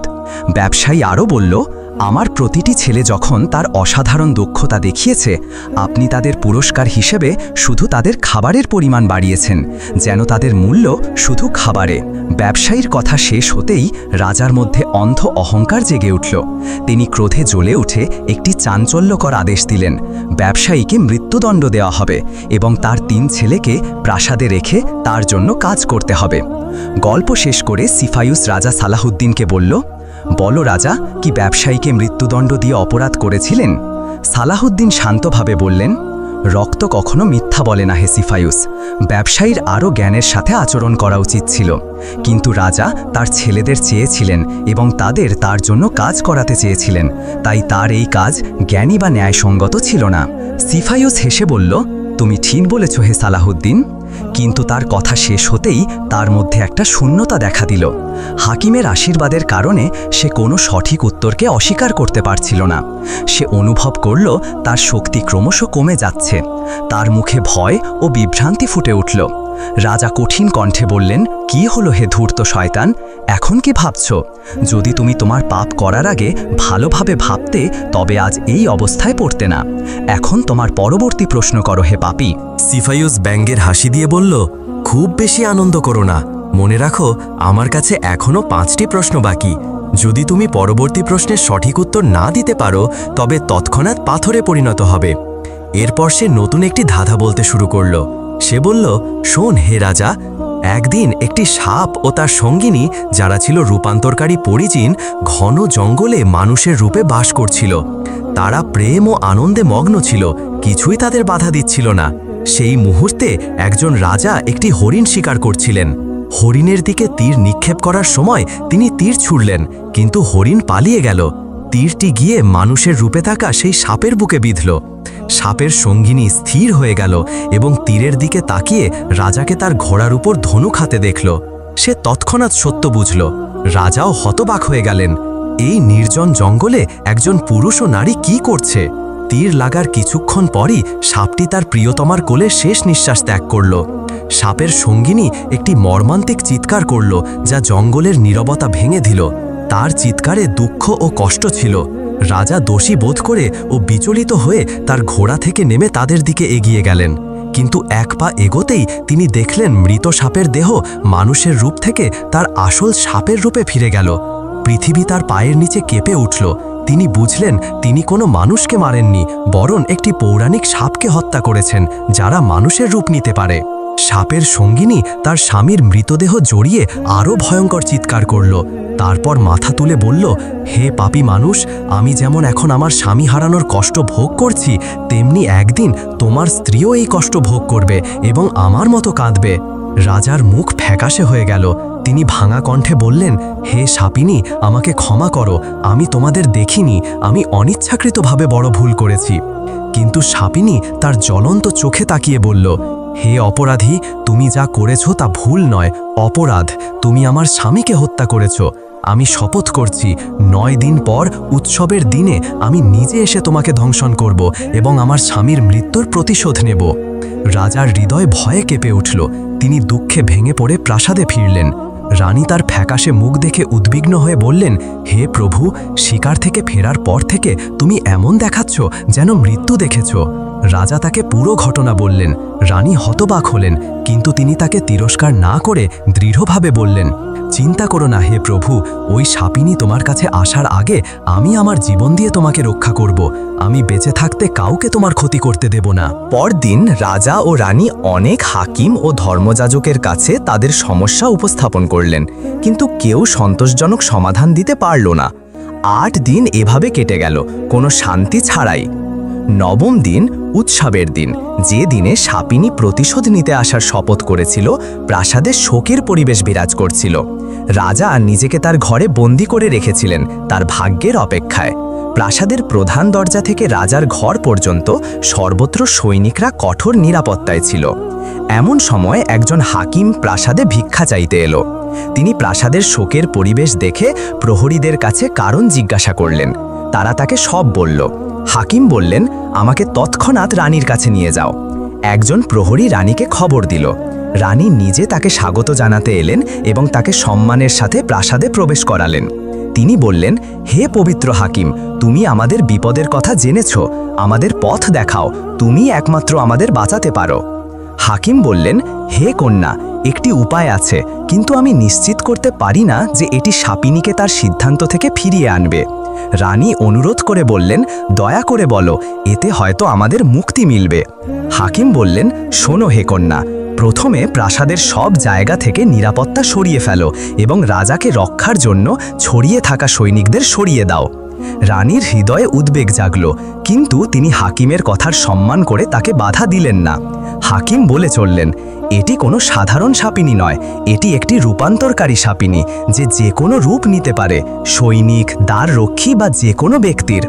যদি সে এই কঠোর নিরাপত্তা দেখে তবে মনে করবে রাজা তাকে হত্যার প্রস্তুতি নিচ্ছেন এবং সে দ্বিধা না করে আক্রমণ করবে। তিনি আরও বললেন, আজ উৎসবের দিন, সূর্যাস্ত থেকে মধ্যরাত পর্যন্ত তুমি নিজে রাজার ঘরের সামনে বসে আল্লাহর ইবাদত করো। কিছু সৈন্যকে জঙ্গলে পাঠাও সাপের বাচ্চা আনতে। প্রাসাদের প্রধান দরজা থেকে রাজার ঘর পর্যন্ত প্রতি কয়েক পা পর পর বাচ্চা সাপ রাখো। তাদের সাথে এমন লোক রাখো যারা তাদের দুধ খাওয়াবে। আর সবচেয়ে গুরুত্বপূর্ণ, প্রাসাদের প্রধান দরজা থেকে রাজার ঘর পর্যন্ত সুগন্ধি ফুল ছড়িয়ে দাও, যাতে পথটি মিষ্টি সুবাসে ভরে যায়। হাকিম বললেন, এটি একমাত্র উপায় যা হয়তো সাপিনীর হৃদয় নরম করবে। বলা হয়, তোমার শত্রুকে সম্মান করো, তাহলে সে তার শত্রুতায় লজ্জিত হবে। হাকিম প্রাসাদ ত্যাগ করলেন। রানী দ্বিধা না করে তার সব নির্দেশ পালন করলেন। তিনি প্রাসাদের নিরাপত্তা সরিয়ে ফেললেন, রাজার দরজা ও ঘর থেকে সৈনিকদের সরিয়ে দিলেন, পথটি সুগন্ধি ফুল দিয়ে সাজালেন, জঙ্গল থেকে সাপের বাচ্চা এনে পথে ছড়িয়ে দিলেন। তিনি নিজে রাজার ঘরের সামনে বসে ইবাদত করতে লাগলেন, আল্লাহর কাছে প্রার্থনা করতে লাগলেন। রাতের শুরুতে সাপিনী তার প্রতিশ্রুতি পূরণ করতে এবং তার স্বামীর মৃত্যুর প্রতিশোধ নিতে এলো। সে প্রধান দরজা দিয়ে প্রবেশ করল এবং হতবাক হয়ে থেমে গেল। সে দেখল প্রাসাদটি সুগন্ধি ফুলে সজ্জিত, বিভিন্ন রঙের ও আকৃতির ফুল দিয়ে একটি সুন্দর ও শান্তিময় পথ তৈরি করা হয়েছে, যা দরজা থেকে প্রাসাদের গভীরে চলে গেছে। সাপিনী ফুলের সুবাসে মুগ্ধ হয়ে এগিয়ে গেল। তার মনে হলো, আমি ভেবেছিলাম এখানে কঠোর নিরাপত্তা ও সশস্ত্র সৈন্যরা থাকবে, কিন্তু আমি কিছুই দেখছি না, না তলোয়ার, না বর্ষা, না কোনো প্রতিরোধ। বিস্ময়ের মধ্যে সে পথ ধরে এগিয়ে গেল। সে দেখল নিরীহ মুখের ছোট ছোট শিশুরা পথের দুপাশে বসে আছে। তারা সাপের বাচ্চাদের দুধ খাওয়াচ্ছে এবং তাদের সাথে নির্মলভাবে খেলছে। এই দৃশ্য সাপিনীর হৃদয়ে কিছু একটা স্পর্শ করল। তার হৃদয়, যা কঠোরতা ও প্রতিশোধের জন্য অভ্যস্ত ছিল, ধীরে ধীরে নরম হতে শুরু করল। তার ক্রোধ কিছুক্ষণের জন্য মাতৃত্ব ও করুণার অনুভূতিতে রূপান্তরিত হল, কিন্তু শীঘ্রই সে তার শপথ ও প্রতিজ্ঞার কথা মনে করল। তার স্বামীর শেষ নিঃশ্বাস ত্যাগের দৃশ্য তার চোখে ভেসে উঠল। সে ক্রোধে ফুঁসে উঠল এবং শীষের মতো শব্দ করে ভেতরের দিকে এগিয়ে গেল। অবশেষে রাজার ঘরে পৌঁছে সে রানীকে দেখল, যিনি তার হাত জোর করে ইবাদতে মগ্ন, চোখে অশ্রু নিয়ে আল্লাহর কাছে প্রার্থনা করছেন। সাপিনী তার উপস্থিতি টের পেল। রানী উঠে দাঁড়ালেন এবং নম্রভাবে তার কাছে এগিয়ে গিয়ে বললেন, স্বাগতম, আশা করি তুমি এখানে পৌঁছাতে কষ্ট পাওনি। আমি জানি তুমি কেন এসেছ। আমি জানি আমার স্বামী বড় ভুল করেছে, যদিও তা অনিচ্ছাকৃত। তাই আমি তোমাকে বাধা দেব না, কিন্তু আমার একটি অনুরোধ আছে। আমাকে প্রথমে দংশন করো। আমি একজন বিশ্বস্ত স্ত্রী। আমি বেঁচে থাকতে আমার স্বামীর কষ্ট দেখতে পারি না। আমাকে তার আগে চলে যেতে দাও। এখানে সিফায়ুস থামল এবং রাজার দিকে তাকিয়ে বলল, বলো হে রাজা, সাপিনী কি রাজাকে দংশন করে তার স্বামীর প্রতিশোধ নেবে? সে কি তার শপথ পূর্ণ করবে? গল্প চালিয়ে যাওয়ার আগে এই প্রশ্নটি তোমাদের জন্যও হে প্রিয়জন, সাপিনী কি তার প্রতিশ্রুতি পূর্ণ করবে? সলাহউদ্দিন দৃঢ়ভাবে উত্তর দিলেন, না হে ধূর্ত শয়তান, সে তা করবে না। যখন থেকে সে প্রাসাদে প্রবেশ করেছে এবং তার জন্য তৈরি করা আতিথেয়তা দেখেছে, শিশুদের সাপের বাচ্চাদের দুধ খাওয়ানো দেখেছে, তার হৃদয় করুণায় গলে গেছে। তার ক্রোধ ইতিমধ্যে মিলিয়ে গেছে। রানীর আন্তরিক কথাগুলো তার বাকি ক্রোধ গলিয়ে দিয়েছে। সে শেষ পর্যন্ত একজন নারী এবং আন্তরিক বিশ্বস্ততা সব শপথ ও প্রতিশোধকে ছাড়িয়ে যায়। তার শপথ ও প্রতিজ্ঞার কথা বলতে গেলে সে তার অনুভূতির সাথে বিশ্বাসঘাতকতা না করার এবং ইচ্ছাকৃতভাবে কাউকে আঘাত না করার সিদ্ধান্ত নিয়েছে।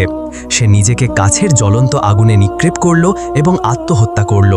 সে মারা গেল কাউকে হত্যা না করে, তার শপথ ভঙ্গ না করে, কিন্তু তার কষ্ট থেকেও মুক্তি পেল না। সে বেঁচে থাকল না, প্রতিশোধও নিল না। সিফায়ুস রাজার এই উত্তর শুনে মাথা নিচু করে দুঃখে বলল, তুমি ঠিক উত্তর দিয়েছ হে সালাহউদ্দিন, তুমি সত্যিই জ্ঞানী ও বিচক্ষণ। তবে জেনে রাখো, আমার কাছে আরও 4টি প্রশ্ন বাকি। সিফায়ুস তার চতুর্থ প্রশ্নটি বলতে শুরু করল, সম্মানিত ভিউয়ার্স, এই গল্পের তৃতীয় ও শেষ অংশ শীঘ্রই আসবে। অনুগ্রহ করে একটি লাইক দিয়ে আমাদের সাথেই থাকুন। বিলারোজা ছিল একজন ব্রাহ্মণ শ্রেণীর মেয়ে, অত্যন্ত সুন্দরী। যখন তার বিয়ের বয়স হলো, তখন তার বাবা কমরুজ্জামান তার জন্য উপযুক্ত পাত্র খুঁজতে শুরু করলেন। প্রতিবার যখন তিনি কোনো পুরুষকে বাড়িতে ডেকে এনে তার মেয়েকে দেখাতেন, বিলারোজা তাদের সবাইকে প্রত্যাখ্যান করত। সময়ের সাথে সাথে বিলারোজা এসবের ওপর বিরক্ত হয়ে গেল এবং একদিন তার বাবাকে বলল, বাবা, আমি তোমাকে অনুরোধ করছি, দয়া করে প্রতিদিন আমাকে দেখতে পুরুষদের বাড়িতে ডাকা বন্ধ করো। আমি নিজেই আমার স্বামী বেছে নেব, আমার নিজের ইচ্ছায়। বিলারোজা ছিল কমরুজ্জামানের একমাত্র মেয়ে এবং তার কাছে খুবই প্রিয়। তাই তিনি তার ইচ্ছার বিরুদ্ধে যাননি এবং দ্বিধা ছাড়াই তার কথায় রাজি হয়ে গেলেন। কমরুজ্জামান তার মেয়ের সাথে যে শহরে বাস করতেন সেটি ছিল রাজা মোহনের শাসনাধীন। মোহন ছিলেন একজন শক্তিশালী ও সাহসী রাজা, যিনি তার প্রজাদের কল্যাণে সর্বদা সচেষ্ট থাকতেন এবং তার প্রজ্ঞার জন্য বিখ্যাত ছিলেন। গল্পের বর্ণনাকারী সিফাইউস বলতে শুরু করল, একদিন শহরের বিভিন্ন প্রান্তে চুরি শুরু হলো। প্রথমে এটি ছিল ছোটখাটো, কিন্তু কিছুদিনের মধ্যেই এটি প্রায় প্রতিদিনের ঘটনায় পরিণত হল। শহরের বাসিন্দারা উদ্বিগ্ন হয়ে পড়ল এবং তাদের অভিযোগ বাড়তে লাগল। যখন এই খবর রাজার কাছে পৌঁছালো, তিনি রাতের পাহারাদারদের সংখ্যা বাড়িয়ে দিলেন। কিন্তু তা সত্ত্বেও চুরি কমল না, বরং এবার ধনী ব্যবসায়ীদের বাড়িতেও চুরি হতে লাগল। শহরের বিশিষ্ট ব্যবসায়ীরা রাজার কাছে গিয়ে তাদের দুঃখের কথা জানালেন এবং সমাধানের জন্য অনুরোধ করলেন। রাজা তাদের অভিযোগে মর্মাহত হলেন এবং দিনরাত শহরের সর্বত্র পাহারাদার মোতায়েন করার নির্দেশ দিলেন। কিন্তু তাতেও কোনো ফল হলো না। রাজার মনে সন্দেহ জাগল। তিনি নিজের মনে বললেন, আমার পাহারাদারদের মধ্যে কেউ কি চোরদের সাথে যোগসাজশ করছে? অবশেষে রাজা নিজেই পদক্ষেপ নেওয়ার সিদ্ধান্ত নিলেন। তিনি প্রতি রাতে তার ছোট্ট সৈন্যদল নিয়ে শহরে টহল দিতে শুরু করলেন। এর ফলে কিছুদিনের জন্য চুরি বন্ধ হলো। কিন্তু এক রাতে রাজা যখন তার নিয়মিত টহল দিচ্ছিলেন, তখন তিনি একজন সন্দেহজনক ব্যক্তিকে দ্রুত দৌড়াতে দেখলেন। তিনি তৎক্ষণাৎ তার পাহারাদারদের আদেশ দিলেন, ওকে ধরো। পাহারাদাররা ছুটে গিয়ে লোকটিকে ধরে ফেলল। তাকে তল্লাশি করে তার কাছে চুরি করা জিনিসপত্র পাওয়া গেল। জিজ্ঞাসাবাদে সে স্বীকার করল যে সেই চোর। রাজা ক্রুদ্ধ হয়ে তাকে তৎক্ষণাৎ কারাগারে পাঠানোর নির্দেশ দিলেন। পরদিন শহর জুড়ে ঘোষণা করা হলো যে চোর ধরা পড়েছে এবং আগামীকাল তাকে শহরে ভোরানো হবে, তারপর ফাঁসির দড়িতে ঝোলানো হবে। শহরে আনন্দের জোয়ার বয়ে গেল। মানুষজন চোরকে দেখতে বেরিয়ে এলো। পুরুষরা রাস্তায় দাঁড়িয়ে গেল। এই দর্শকদের মধ্যে ছিল বিলারোজা, যে তার বাড়ির ছাদে দাঁড়িয়ে মিছিলটি দেখছিল। যখন চোর তার বাবার প্রাসাদের সামনে দিয়ে যাচ্ছিল, বিলারোজা তার দিকে তাকালো এবং তার মনে যেন জাদু খেলে গেল। সে দ্রুত তার বাবার কাছে ছুটে গিয়ে বলল, বাবা, আমি ওই চোরের সাথে বিয়ে করতে চাই। কমরুজ্জামান হতবাক হয়ে বললেন, কি বলছো তুমি মা? বিলারোজা দৃঢ়তার সাথে বলল, আমি ঠিক জানি আমি কি বলছি। আমি এই লোকটিকে আমার স্বামী হিসেবে বেছে নিয়েছি। যদি তাকে ফাঁসিতে ঝোলানো হয়, আমি নিজেকে জীবন্ত পুড়িয়ে ফেলব এবং তার পিছু নেব। তার একমাত্র মেয়ের এই অটল সিদ্ধান্তে বাবা হতবাক হয়ে গেলেন। তিনি তাকে বোঝানোর চেষ্টা করলেন, তার এই অদ্ভুত সিদ্ধান্ত থেকে ফিরিয়ে আনতে চাইলেন, কিন্তু বিলারোজা ছিল পাষাণের মতো অটল। অবশেষে মেয়ের প্রতি ভালোবাসায় পরাজিত হয়ে বাবা হাল ছেড়ে দিলেন এবং রাজার কাছে গিয়ে সব কিছু খুলে বললেন। চোরের প্রতি ক্ষমা প্রার্থনা করলেন। রাজা ব্রাহ্মণের কথা শুনে বিস্ময়ে বললেন, এটা কিভাবে সম্ভব? আমি চাইলেও এটা করতে পারবো না। যদি আমি এই চোরকে এত সহজে ছেড়ে দিই, তাহলে শহরের মানুষ কি বলবে? সমাধান না পেয়ে বাবা হতাশ হয়ে বাড়ি ফিরলেন এবং আবারও তার মেয়েকে বোঝানোর চেষ্টা করলেন, কিন্তু বিলারোজা তার সিদ্ধান্তে অটল রইল। শীঘ্রই বিলারোজার প্রেমের গল্প শহর জুড়ে ছড়িয়ে পড়ল এবং অবশেষে চোরের কানেও পৌঁছালো। এই খবর শুনে চোর ফুঁপিয়ে কাঁদতে লাগল। নির্ধারিত দিনে ঘোষণা অনুযায়ী চোরকে শহরের প্রধান চত্বরে নিয়ে আসা হলো মৃত্যুদণ্ড দেওয়ার জন্য। সবাই এই মৃত্যুদণ্ড দেখতে ভিড় করল। যখন চোরকে ফাঁসির মঞ্চে নিয়ে যাওয়া হচ্ছিল, তখন বিলারোজা ভিড়ের মাঝে উপস্থিত হল। তার চুল এলোমেলো, শোকের পোশাক পরা, যেন সে একজন বিধবা। সে ভিড়ের মাঝে দাঁড়িয়ে উচ্চস্বরে বলল, আমি এই পুরুষকে আমার স্বামী হিসেবে গ্রহণ করেছি। যখন তাকে ফাঁসিতে ঝোলানো হবে, আমিও তার সাথে উঠব এবং তার দেহের উপর নিজেকে পুড়িয়ে ফেলব। তার কথাগুলো উপস্থিত সবার হৃদয় কাঁপিয়ে দিল। সবাই তাকে তার সিদ্ধান্ত থেকে ফিরিয়ে আনতে চেষ্টা করল, কিন্তু সে কারো কথা শুনল না। চোর যখন এই ঘটনা জানল, তখন সে উচ্চস্বরে হাসল, যেন এই মেয়ের কাণ্ডে সে বিস্মিত। কিছুক্ষণ পরে মৃত্যুদণ্ড কার্যকর হলো এবং চোরকে ফাঁসিতে ঝোলানো হলো। সিফাইউস তার গল্প চালিয়ে বলল, হে সালাউদ্দিন, যেমনটি প্রতিশ্রুতি দিয়েছিল, ব্রাহ্মণ মেয়ে বিলারোজা চোরের দেহটি তার কোলে নিয়ে নিজেকে আগুনে পুড়িয়ে ফেলল এবং তার সাথে মারা গেল। সে তার প্রতিশ্রুতি শেষ নিঃশ্বাস পর্যন্ত রক্ষা করল। এখন বলো, কেন চোর বিলারোজার প্রেমের কথা শুনে কাঁদল এবং কেন সে হাসল যখন জানল যে সে তার মৃত্যুর পর নিজেকে পুড়িয়ে ফেলবে? তার তো প্রেমের কথায় আনন্দিত হওয়া উচিত ছিল এবং তার নিজেকে পোড়ানোর সিদ্ধান্তে দুঃখিত হওয়া উচিত ছিল। সালাউদ্দিন চিন্তা করে বলল, শোনো হে দানব, যখন চোর জানল যে ব্রাহ্মণ কমরুজ্জামানের মেয়ে বিলারোজা তাকে ভালোবাসে, তখন সে তার দুর্ভাগ্যের জন্য কাঁদল।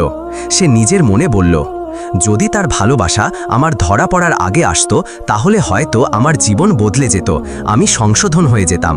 আর তার হাসি ছিল তার সরলতার ওপর বিদ্রূপ।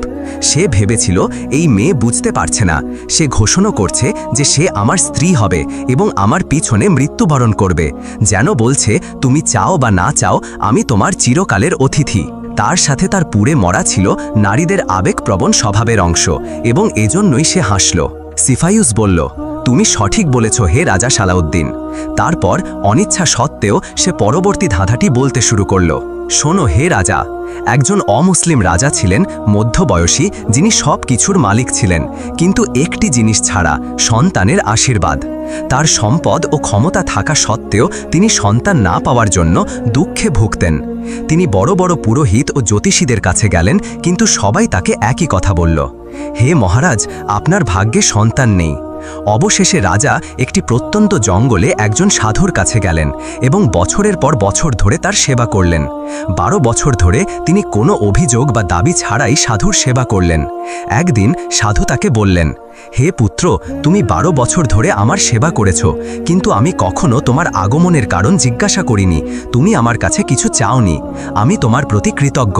তুমি যা চাও তা বলো। রাজা নতজানু হয়ে বললেন, হে মহারাজ, আমার জীবনে কোনো অভাব নেই, শুধু সন্তানের আশীর্বাদ ছাড়া। যদি তুমি আমাকে কিছু দিতে চাও তবে আমাকে সন্তানের আশীর্বাদ দাও। সাধু কিছুক্ষণ চিন্তা করে বললেন, হে পুত্র, তোমার ভাগ্যে সন্তান নেই, কিন্তু তুমি যেহেতু আমার সেবা করেছ, আমি তোমাকে খালি হাতে ফিরিয়ে দেব না। আমি তোমাকে একটি পুত্র দেব, কিন্তু জেনে রাখো তার আয়ও 20 বছরের বেশি হবে না। রাজা হাসলেন এবং বললেন, 20 বছরও একটি মহান আশীর্বাদ হে মহারাজ। তিনি আরও বললেন, আমি যদি সন্তান পাই তবে এটি আমার জীবনের সবচেয়ে বড় সাফল্য। আমার বয়স এখন 60, কে জানে হয়তো আমি 20 বছর পরেও বেঁচে থাকব না। তাই আমি তোমাকে অনুরোধ করছি, আমাকে সন্তানের আশীর্বাদ দাও। সাধু তার অনুরোধে সাড়া দিলেন এবং তাকে আশীর্বাদ দিলেন। রাজা আনন্দে উদ্বেল হয়ে তার রাজ্যে ফিরলেন। কিছুদিন পর রানী গর্ভবতী হলেন এবং রাজ্য জুড়ে আনন্দের জোয়ার বয়ে গেল। নির্ধারিত সময়ে রানী একটি সুস্থ পুত্র সন্তানের জন্ম দিলেন। রাজার আনন্দের সীমা ছিল না।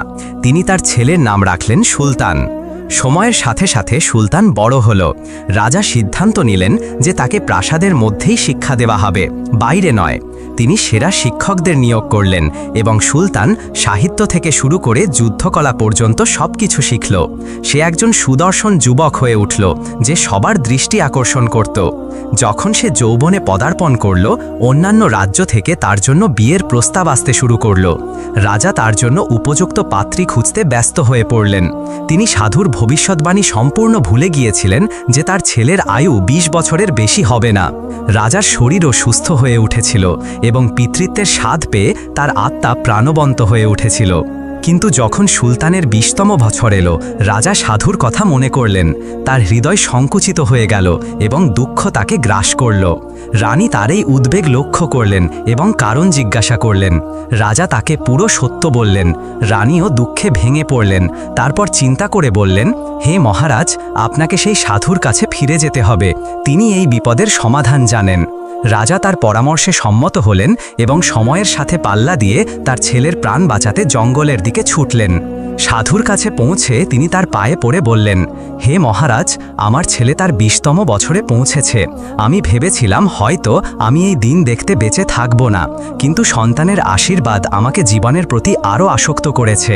আমি তাকে আমার সামনে মরতে দেখতে পারবো না, যাকে আমি 20 বছর ধরে লালন পালন করেছি। দয়া করে তাকে মৃত্যুর হাত থেকে বাঁচান।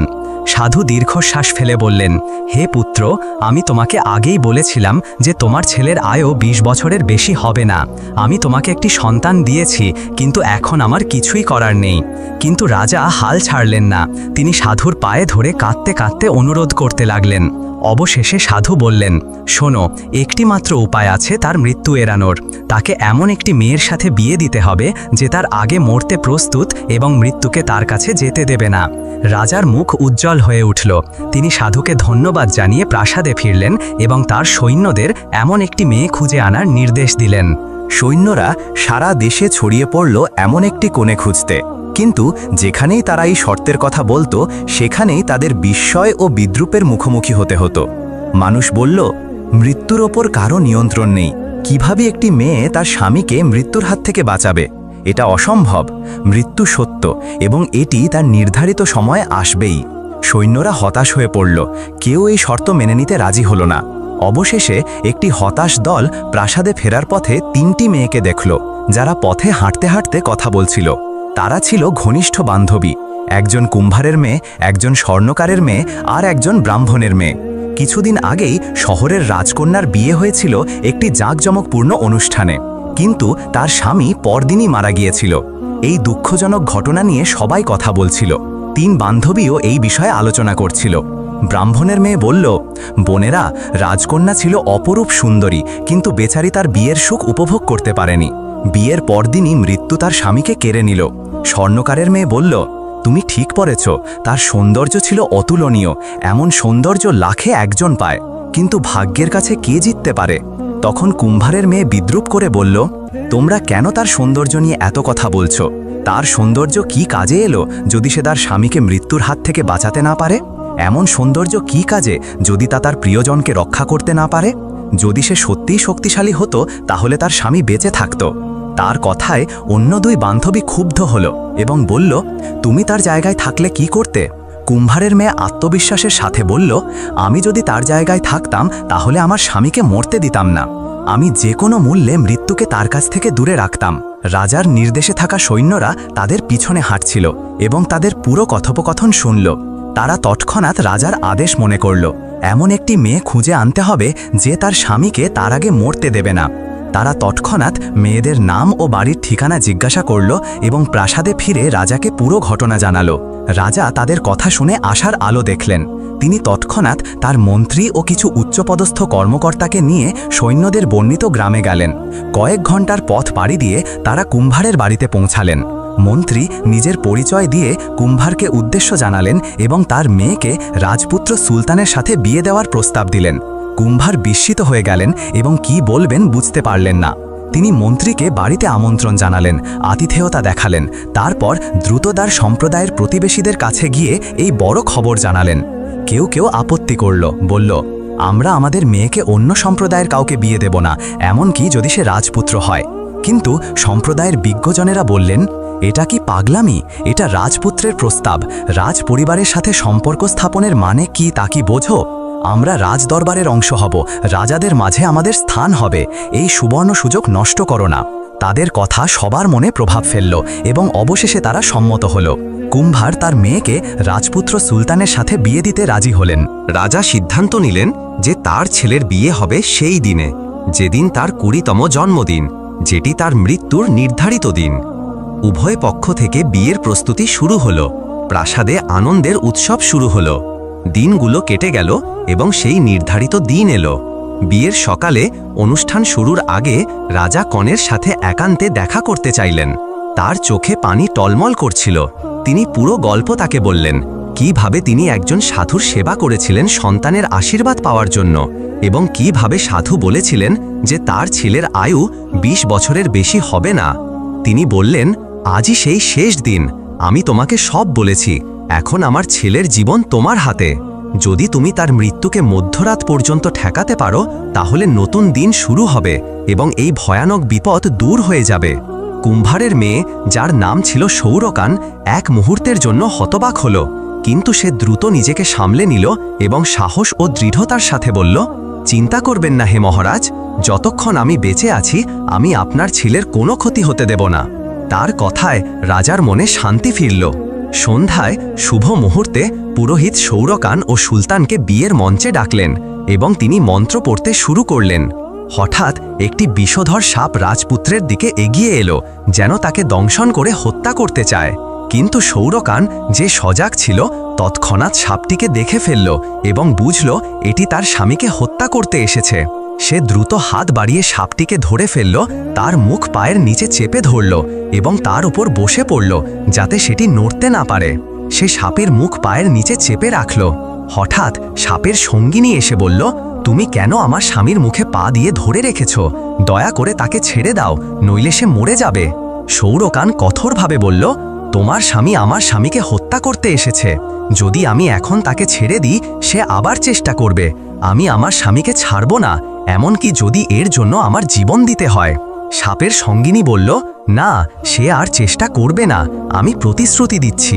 তাকে ছেড়ে দাও, আমি তাকে নিয়ে চলে যাব, কাউকে ক্ষতি না করে। কিন্তু জেনে রাখো, তোমার স্বামী আজ রাতে মরবে। যদি আমার স্বামীর হাতে না হয় তবে অন্যভাবে, তার ভাগ্য লেখা হয়ে গেছে। সৌরকান কিছুক্ষণ দ্বিধায় পড়ল, তারপর বলল, আমি তোমার প্রতিশ্রুতিতে ভরসা করছি। সে তার পা সরিয়ে নিল। সাপের সঙ্গিনী সাপটিকে নিয়ে চুপচাপ চলে গেল, কিন্তু তার সতর্কবাণী সৌরকানের কানে বাজতে থাকল, তাই সে আরও সতর্ক হয়ে গেল। বিয়ে সফলভাবে সম্পন্ন হল। রাতে সৌরকান তার স্বামীর বিছানা প্রাসাদের উঠানের মাঝখানে রাখল। সুলতান সেখানে ঘুমালো আর সৌরকান জেগে থেকে তাকে পাহারা দিল, মৃত্যুকে তার কাছে যেতে না দেওয়ার দৃঢ় প্রতিজ্ঞা নিয়ে। সে বিছানার এক কোণে একটি তেলের প্রদীপ জ্বালালো এবং হাত তুলে প্রার্থনা করল, হে আল্লাহ, এই কোণা তোমার হেফাজতে। যদি আমার স্বামীর প্রতি আমার ভালোবাসা সত্য হয় তবে তাকে আজ রাতে রক্ষা করো। তারপর দ্বিতীয় কোণে একটি জলের কলস রাখল এবং বলল, হে আল্লাহ, আমি তোমার কাছে প্রার্থনা করছি, যদি আমার ইবাদত সত্য হয় তবে আমার স্বামীকে আজ রাতে রক্ষা করো। তৃতীয় কোণে সে এক মুঠো গমের দানা রাখল এবং বলল, হে আল্লাহ, এই কোণাটি তোমার হাতে সমর্পণ করছি, আজ রাতে তার রক্ষার দায়িত্ব তোমার। আর চতুর্থ কোণে সে নিজে দাঁড়িয়ে রইল, যে কোনো বিপদের জন্য প্রস্তুত। কিন্তু বিপদ বেশি দূরে ছিল না। সাপ ব্যর্থ হওয়ার পর একটি বৃদ্ধা এলো চতুর্থ কোণে, যেখানে সৌরকান নিজে দাঁড়িয়েছিল। বৃদ্ধাকে দেখেই সৌরকান তার দিকে ছুটে গেল, তার পায়ের কাছে পড়ল এবং তার পা মালিশ করতে শুরু করল। বৃদ্ধা এই কাণ্ডে বিস্মিত হল। সে কিছু বুঝে ওঠার আগেই বলে ফেলল, তুমি সর্বদা সুখী থাকো, তোমার স্বামী সব সময় জীবিত থাকুক, আল্লাহ তোমাদের বন্ধন চিরকাল রক্ষা করুন। সে এই কথাগুলো অজান্তেই বলে ফেলল, কারণ সে এসেছিল সৌরকানের স্বামীর প্রাণ নিতে, আশীর্বাদ দিতে নয়। সে বিস্ময়ে সৌরকানের দিকে তাকিয়ে বলল, তুমি যা করলে তা অসাধারণ। আমি এসেছিলাম তোমার স্বামীর প্রাণ নিতে, কারণ আজ তার শেষ দিন, কিন্তু তুমি চতুরতার সাথে আমার কাছ থেকে আশীর্বাদ নিয়ে নিলে। সৌরকান দৃঢ়ভাবে বলল, আমি কি হাত গুটিয়ে বসে থাকব আর আমার স্বামীকে আমার সামনে মরতে দেব? দেখো মা, আমাকে হয় আমার স্বামীকে হারাতে হতো, নয়তো লড়াই করতে হতো। আমি লড়াই বেছে নিয়েছি। বৃদ্ধা কিছুক্ষণ চুপ করে থাকল, তারপর বলল, যা হয়েছে তা হয়েছে, কিন্তু এখনো একটি উপায় আছে। যদিও তার আয়ু আজ শেষ হচ্ছে, তুমি তাকে বাঁচাতে পারো একটি শর্তে। সৌরকান তৎক্ষণাৎ বলল, কি সেই শর্ত? বলো, আমি যে কোনো কিছু করব। বৃদ্ধা বলল, তোমার সামনে একটিই পথ আছে। তুমি যদি স্বেচ্ছায় তোমার অর্ধেক আয়ু তোমার স্বামীকে দিয়ে দাও, তাহলে সেই বছরগুলো তার কাছে চলে যাবে। তোমাদের আয়ু সমান হয়ে যাবে এবং সে আজ রাতটা পার করবে। সৌরকানের মুখ উজ্জ্বল হয়ে উঠল। সে বলল, আমি রাজি, আমার অর্ধেক আয়ু নাও এবং তাকে দাও, শুধু বলো আমি কিভাবে এটা করব। বৃদ্ধা বলল, প্রভাতের প্রথম আলোর সাথে একটি জলের কলস নাও, সূর্যের দিকে তুলে ধরো এবং তা উৎসর্গ করো। তারপর বলো, হে আল্লাহ, বৃদ্ধার প্রতিশ্রুতি অনুযায়ী এবং আমার সত্য ইচ্ছা অনুসারে আমি স্বেচ্ছায় আমার অর্ধেক আয়ু আমার স্বামীর জন্য দান করছি। তুমি এটা করলেই তোমার স্বামীর জন্য তোমার অর্ধেক আয়ু লেখা হবে এবং তোমাদের জীবন সমান হবে। এই বলে বৃদ্ধা অদৃশ্য হয়ে গেল, আসার পথ রেখে। পরদিন সকালে সৌরকান ঠিক তাই করল। সে জলের কলস সূর্যের দিকে তুলে ধরল এবং আন্তরিকভাবে প্রার্থনা করল। তার স্বামী সুস্থ হয়ে উঠল, মৃত্যুর ছায়া তার ওপর থেকে সরে গেল এবং সে নতুন দিন শুরু করল। প্রাসাদে আনন্দের জোয়ার বয়ে গেল। রাজা ও প্রজারা রাজপুত্রের নিরাপত্তায় উল্লাস করল। সৌরকান বিশ্বস্ততা ও ত্যাগের প্রতীক হয়ে উঠল। বলা হয়, সেই দিন থেকে সে যেন চিরকাল তার স্বামীর সাথে সুখে থাকে, এই কথাটি বিয়ের অনুষ্ঠানে প্রচলিত দোয়া হয়ে গেল। এছাড়া কুম্ভার সম্প্রদায় রাজপরিবারের অংশ হয়ে গেল এবং সৌরকানের কৃতিত্বের জন্য তাদের প্রজাপতি উপাধি দেওয়া হলো। এখানে শয়তান সিফায়ুস তার গল্প শেষ করল এবং রাজা সালাহুদ্দিনের দিকে তাকিয়ে চ্যালেঞ্জ করে বলল, এখন বলো, একজন স্বামী কি তার স্ত্রীর জন্য তার অর্ধেক আয়ু ত্যাগ করতে পারে? সালাহুদ্দিন হেসে বললেন, হে শয়তান, তোমার প্রশ্ন খুবই সহজ। প্রথমত, আমি সব ধর্মকে সম্মান করি, কিন্তু আয়ু ও মৃত্যু শুধু আল্লাহই জানেন। তুমি আমাকে এই গল্পে বিশ্বাস করাতে চেয়েছ যে কেউ সহজেই তার অর্ধেক আয়ু অন্যের জন্য ত্যাগ করতে পারে। আরও ভালো চেষ্টা করো হে শয়তান। সিফায়ুস মাথা নত করে বলল, তুমি ঠিক বলেছ হে সালাহুদ্দিন। তিনি আর কোনো কথা বললেন না। সালাহুদ্দিন তার নীরবতা দেখে চ্যালেঞ্জ করে বললেন, পরবর্তী প্রশ্ন করো হে নীচ শয়তান, তোমার এই পৃথিবীতে সময় ফুরিয়ে আসছে। সিফায়ুস ম্লান হাসি দিয়ে বলল, তুমি সত্যিই প্রজ্ঞাবান হে সালাহুদ্দিন, কিন্তু ভুলে যেও না, আমার কাছে এখনও দুটি প্রশ্ন বাকি। একটি ভুলই তোমার খেলা শেষ করার জন্য যথেষ্ট। তারপর গভীর রহস্যময় কণ্ঠে বলল, এখন পরবর্তী ধাঁধাটি শোনো। যখন উদ নাজি যৌবনে পদার্পণ করল, তার অপরূপ সৌন্দর্যের খ্যাতি চারদিকে ছড়িয়ে পড়ল। সে শুধু রাজা জাফরের একমাত্র কন্যাই ছিল না, তার সৌন্দর্য এমন ছিল যে যে তাকে একবার দেখত তার মুখ সারা জীবন ভুলতে পারত না। তার উচ্চ বংশ এবং মনোমুগ্ধকর সৌন্দর্যের কারণে কাছের দূরের রাজ্য থেকে তার জন্য বিয়ের প্রস্তাব আসতে লাগল। রাজা এই প্রস্তাবগুলোতে খুব খুশি হলেন, কিন্তু একই সাথে তিনি দ্বিধায় পড়লেন কিভাবে এদের মধ্যে থেকে তার মেয়ের জন্য যোগ্য পাত্র বেছে নেবেন। তিনি প্রতিটি প্রস্তাব তার মেয়ের সামনে উপস্থাপন করতেন এবং তার মতামত নিতেন, কিন্তু উদ নাজি একে একে সবাইকে প্রত্যাখ্যান করত। কেউই তার পছন্দ হতো না। সময়ের সাথে রাজার মনে উদ্বেগ জন্ম নিল। প্রস্তাবগুলো আসছে, একজনের চেয়ে আর একজন ভালো, কিন্তু তার মেয়ে সবাইকে প্রত্যাখ্যান করছে। সে কি চায়, সে কি খুঁজছে? একদিন রাজা আর ধৈর্য ধরতে পারলেন না। তিনি তার মেয়েকে মুখামুখি করে বললেন, কেন তুমি প্রত্যেক পাত্রকে প্রত্যাখ্যান করছো? এদের মধ্যে কি কেউ তোমার পছন্দ নয়? উদ নাজি শান্তভাবে বলল, না বাবা, এদের কারোর মধ্যে আমি আমার জন্য উপযুক্ত কিছু খুঁজে পাইনি। রাজার মুখে উদ্বেগের ছায়া পড়ল। তিনি বললেন, তোমার মানদণ্ড কি? তুমি কি খুঁজছ? উদ নাজি বলল, আমি কোনো নির্দিষ্ট মানদণ্ড ঠিক করিনি, কিন্তু যার সাথে আমি বিয়ে করব তার মধ্যে কিছু বিশেষ গুণ থাকতে হবে, একটি অনন্য বৈশিষ্ট্য যা তাকে অন্য সব পুরুষ থেকে আলাদা করবে। রাজা তার কথা ভেবে বললেন, তুমি তাদের কোনো পরীক্ষা করনি, কোনো কারণ বা অভিজ্ঞতা ছাড়া প্রত্যাখ্যান করা ঠিক নয়। রাজকন্যা তার বাবার পরামর্শে সম্মত হলো এবং বলল, তুমি ঠিক বলেছ বাবা, এখন থেকে আমি তাই করব। কয়েকদিন পর একজন তরুণ রাজপুত্র বিয়ের প্রস্তাব নিয়ে এলো। প্রাসাদের কর্মচারীরা তাকে উষ্ণ অভ্যর্থনা জানালো এবং আতিথেয়তা দেখালো। রাজকন্যাকে তার আগমনের খবর দেওয়া হলো। রাজকন্যা তার পরীক্ষার জন্য এগিয়ে গেল। রাজপুত্র তার দিকে তাকাতেই তার সৌন্দর্যে মুগ্ধ হয়ে স্থির হয়ে গেল। রাজকন্যা তাকে এক নজর দেখে বলল, তোমার মধ্যে এমন কি বৈশিষ্ট্য আছে যে তুমি মনে করো তুমি আমার সাথে বিয়ের জন্য উপযুক্ত? রাজপুত্র আত্মবিশ্বাসের সাথে বলল, আমি ত্রিমাত্রিক দৃষ্টির কৌশল জানি। আমি অতীত, বর্তমান এবং ভবিষ্যৎ সঠিকভাবে দেখতে পারি। বনবাসের বছরগুলোতে একজন সাধুর কাছ থেকে আমি এই ক্ষমতা অর্জন করেছি। রাজকন্যা বলল, ওহ তাই নাকি? তাহলে আমার ভবিষ্যৎ সম্পর্কে বলো। কিন্তু তৎক্ষণাৎ থেমে গিয়ে বলল, না, ভবিষ্যৎ ভবিষ্যতের জন্য রেখে দাও, আমার অতীত সম্পর্কে বলো। রাজপুত্র চোখ বন্ধ করে কিছুক্ষণ ভাবল, তারপর বলল, তুমি এখন পর্যন্ত অনেক বিয়ের প্রস্তাব প্রত্যাখ্যান করেছ। তারপর তোমার বাবার জোড়াজুড়িতে তুমি নিজে পাত্রদের পরীক্ষা করতে রাজি হয়েছ। রাজকন্যা তার কথার নির্ভুলতায় বিস্মিত হল এবং বলল, তুমি ঠিক বলেছ, তোমার ক্ষমতা সত্যিই অসাধারণ। আমি আগ্রহী, কিন্তু আমার কিছু সময় দরকার ভাবার জন্য। ততক্ষণ তুমি অতিথিশালায় থাকতে পারো। রাজপুত্র জানত না যে আরও অনেকে রাজকন্যার সৌন্দর্যের কথা শুনে তার হাত চাইতে প্রস্তুত হচ্ছিল। এরপর আরেকজন রাজপুত্র এলো, যিনি ছিলেন একজন বিখ্যাত যোদ্ধা। রাজকন্যা উদনাজি তার কাছে গিয়ে একই প্রশ্ন করল, তোমার মধ্যে এমন কি বৈশিষ্ট্য আছে যা তোমাকে আমার সাথে বিয়ের জন্য উপযুক্ত করে? রাজপুত্র আত্মবিশ্বাসের সাথে বলল, আমি বছরের পর বছর কঠিন আধ্যাত্মিক সাধনা করেছি এবং একটি অনন্য জ্ঞান অর্জন করেছি।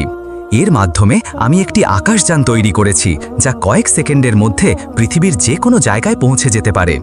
এই যান শুধু মাটিতেই নয়, পাহাড়ের ওপর দিয়ে, সমুদ্র পেরিয়ে এবং আকাশ ভেদ করে যে কোনো জায়গায় এক মুহূর্তে পৌঁছে যেতে পারে। রাজকন্যা তার এই অসাধারণ ক্ষমতায় মুগ্ধ হল এবং প্রথম রাজপুত্রের মতো তাকেও ভাবার জন্য সময় চাইল এবং অতিথিশালায় থাকতে বলল। রাজকন্যা উদনাজি এখন দ্বিধায় পড়ল। দুই রাজপুত্রই অসাধারণ ক্ষমতার অধিকারী। দুদিন কেটে গেল, কিন্তু সে কোনো সিদ্ধান্ত নিতে পারল না।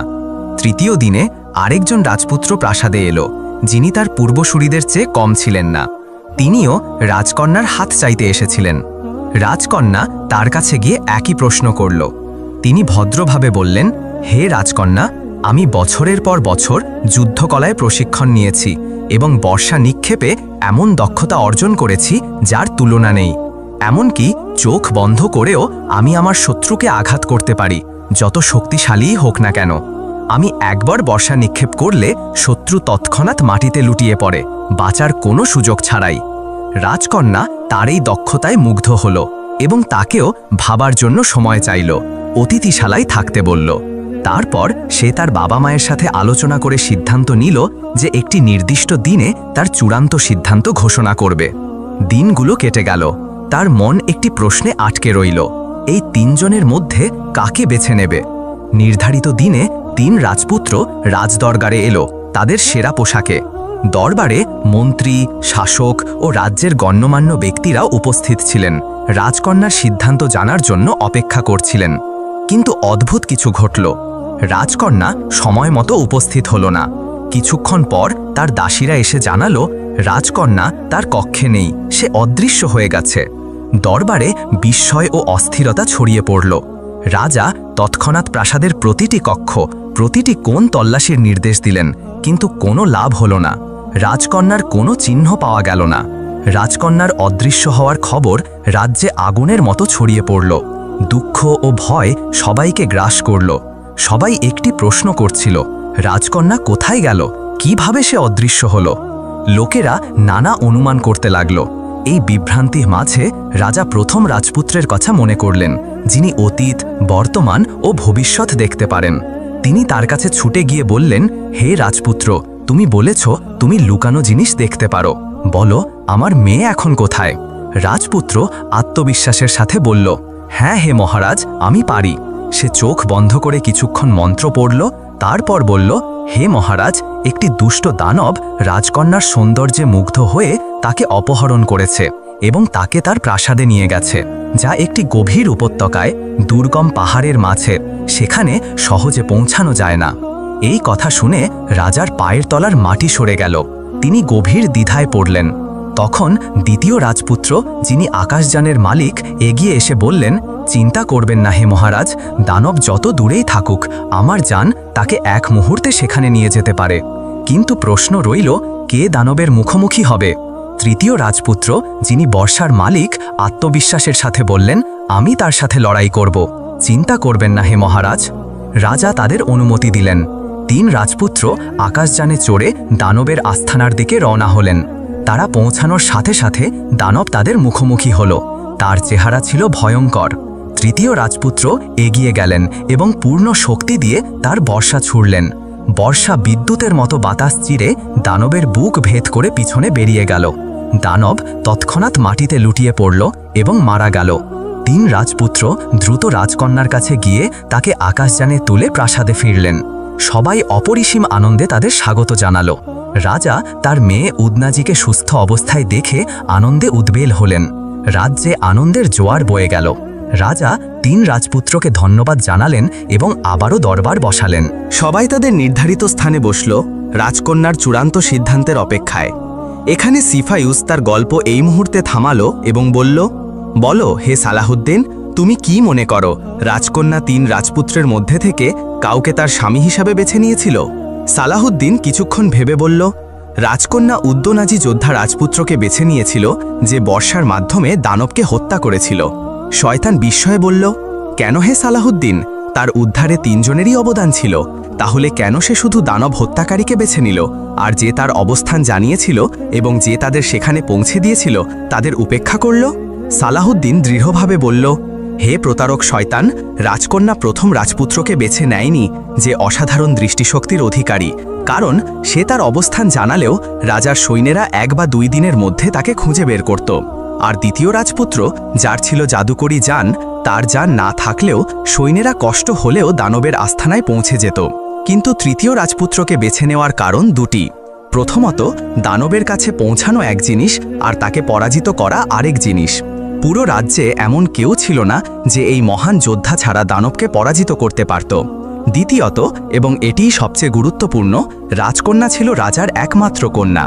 তাই তার এমন একজন স্বামীর প্রয়োজন ছিল যে তাকে রক্ষা করতে পারে এবং তারপরে রাজ্যের দায়িত্ব বহন করতে পারে। এই গুণ শুধুমাত্র সেই যোদ্ধার মধ্যে ছিল যে ভয় বা দ্বিধা ছাড়াই দানবকে পরাজিত করেছিল। শয়তান মাথা নাড়ল এবং বলল, তুমি ঠিক বলেছ হে মহারাজ, তোমার কথা যুক্তিযুক্ত। তারপর অনিচ্ছা সত্ত্বেও শয়তান সপ্তম এবং শেষ ধাঁধাকি বলতে শুরু করল। শোনো হে রাজা, একটি অপরূপ সুন্দরী মেয়ে ছিল যে শহরের প্রান্তে একটি কুয়ো থেকে কলসিতে পানি ভরছিল। রাজা সেই পথ দিয়ে যাচ্ছিলেন। তিনি মেয়েটিকে দেখে তার সৌন্দর্যে মুগ্ধ হয়ে গেলেন। তিনি তার জীবনে এমন অপরূপ মানুষ কখনো দেখেননি। রাজা তার কাছে গিয়ে তার নাম ও বাড়ির ঠিকানা জিজ্ঞাসা করলেন, কিন্তু মেয়েটি কিছু না বলে দৌড়ে পালিয়ে গেল। তার সৌন্দর্য রাজাকে মোহিত করেছিল। তিনি তার ঘোড়ায় চড়ে তার পিছু নিলেন।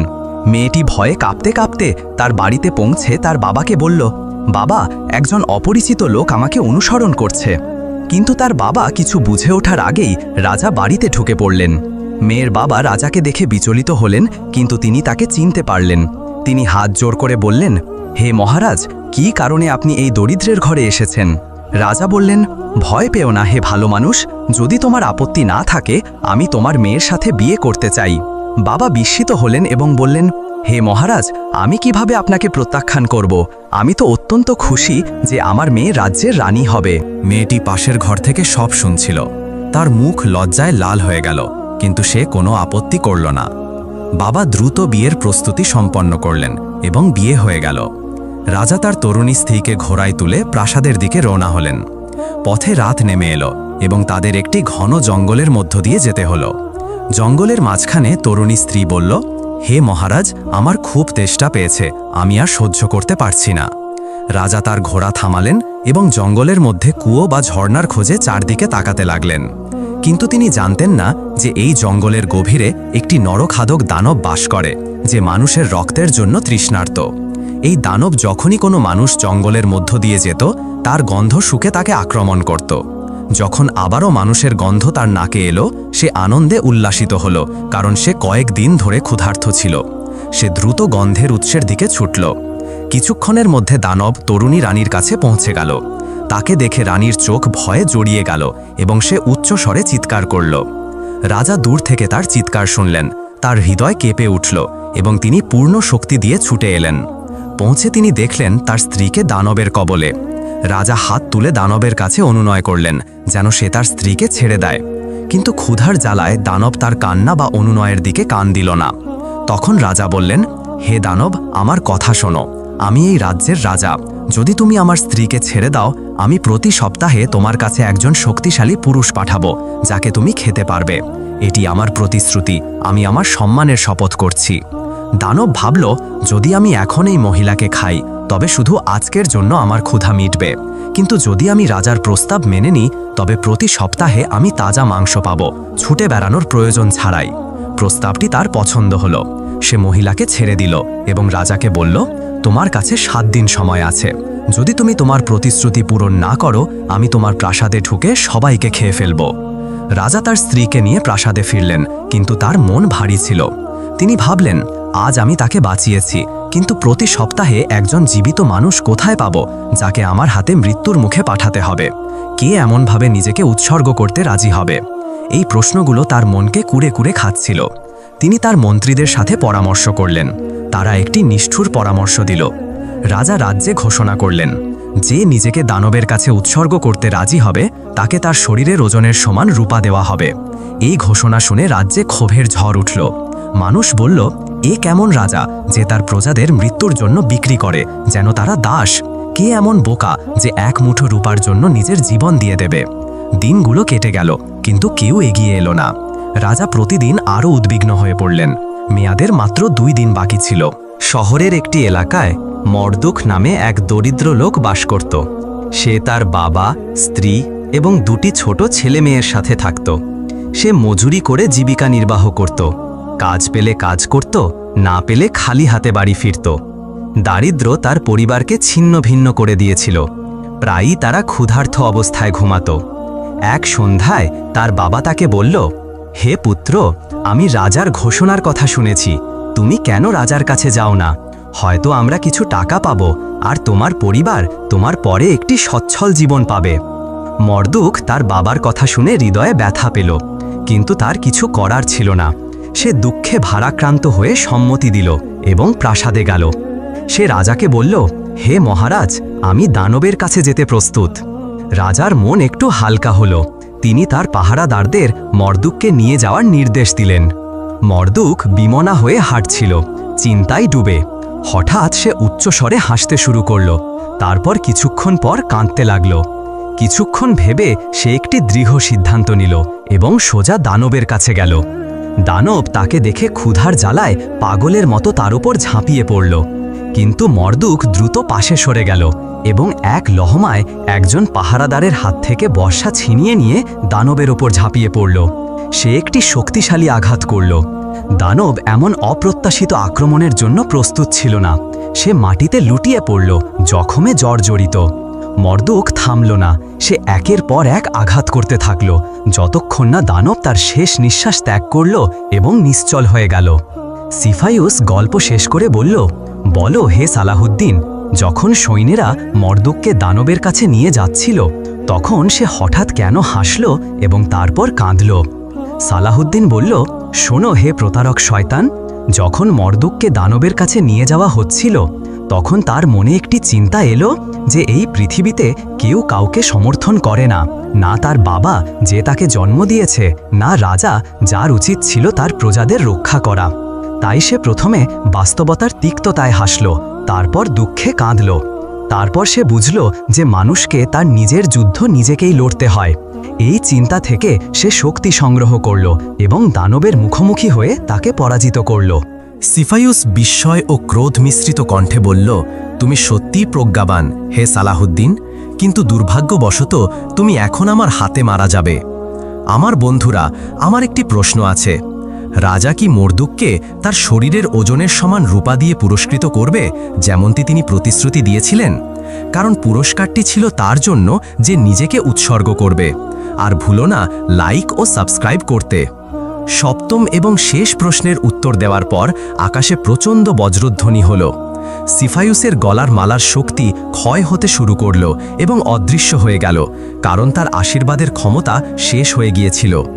সিফাইউস এক মুহূর্তের জন্য দ্বিধায় পড়ল, তারপর তার বিশাল গদা তুলে চিৎকার করে বলল, তুমি সত্যিই প্রজ্ঞাবান হে সালাহুদ্দিন, কিন্তু তোমার সময় শেষ। তুমি কি মনে করো আমি শুধু আশীর্বাদের উপর নির্ভর করছিলাম? না, তোমার মতো একটি পোকা মারতে আমার কোনো আশীর্বাদের প্রয়োজন নেই। সালাহুদ্দিন তার হুমকি শুনে প্রস্তুত হলেন এবং তার তলোয়ার উঁচিয়ে বললেন, হে দুষ্ট, তোমার আশীর্বাদ চলে গেছে, কিন্তু তোমার অহংকার এখনও যায়নি। তুমি কি তোমার নিজের শেষ দেখতে পাচ্ছ না? অহংকার চোখকে অন্ধ করে দেয়। তোমার শেষ আজ অনিবার্য, হে অন্ধকারের সৃষ্টি।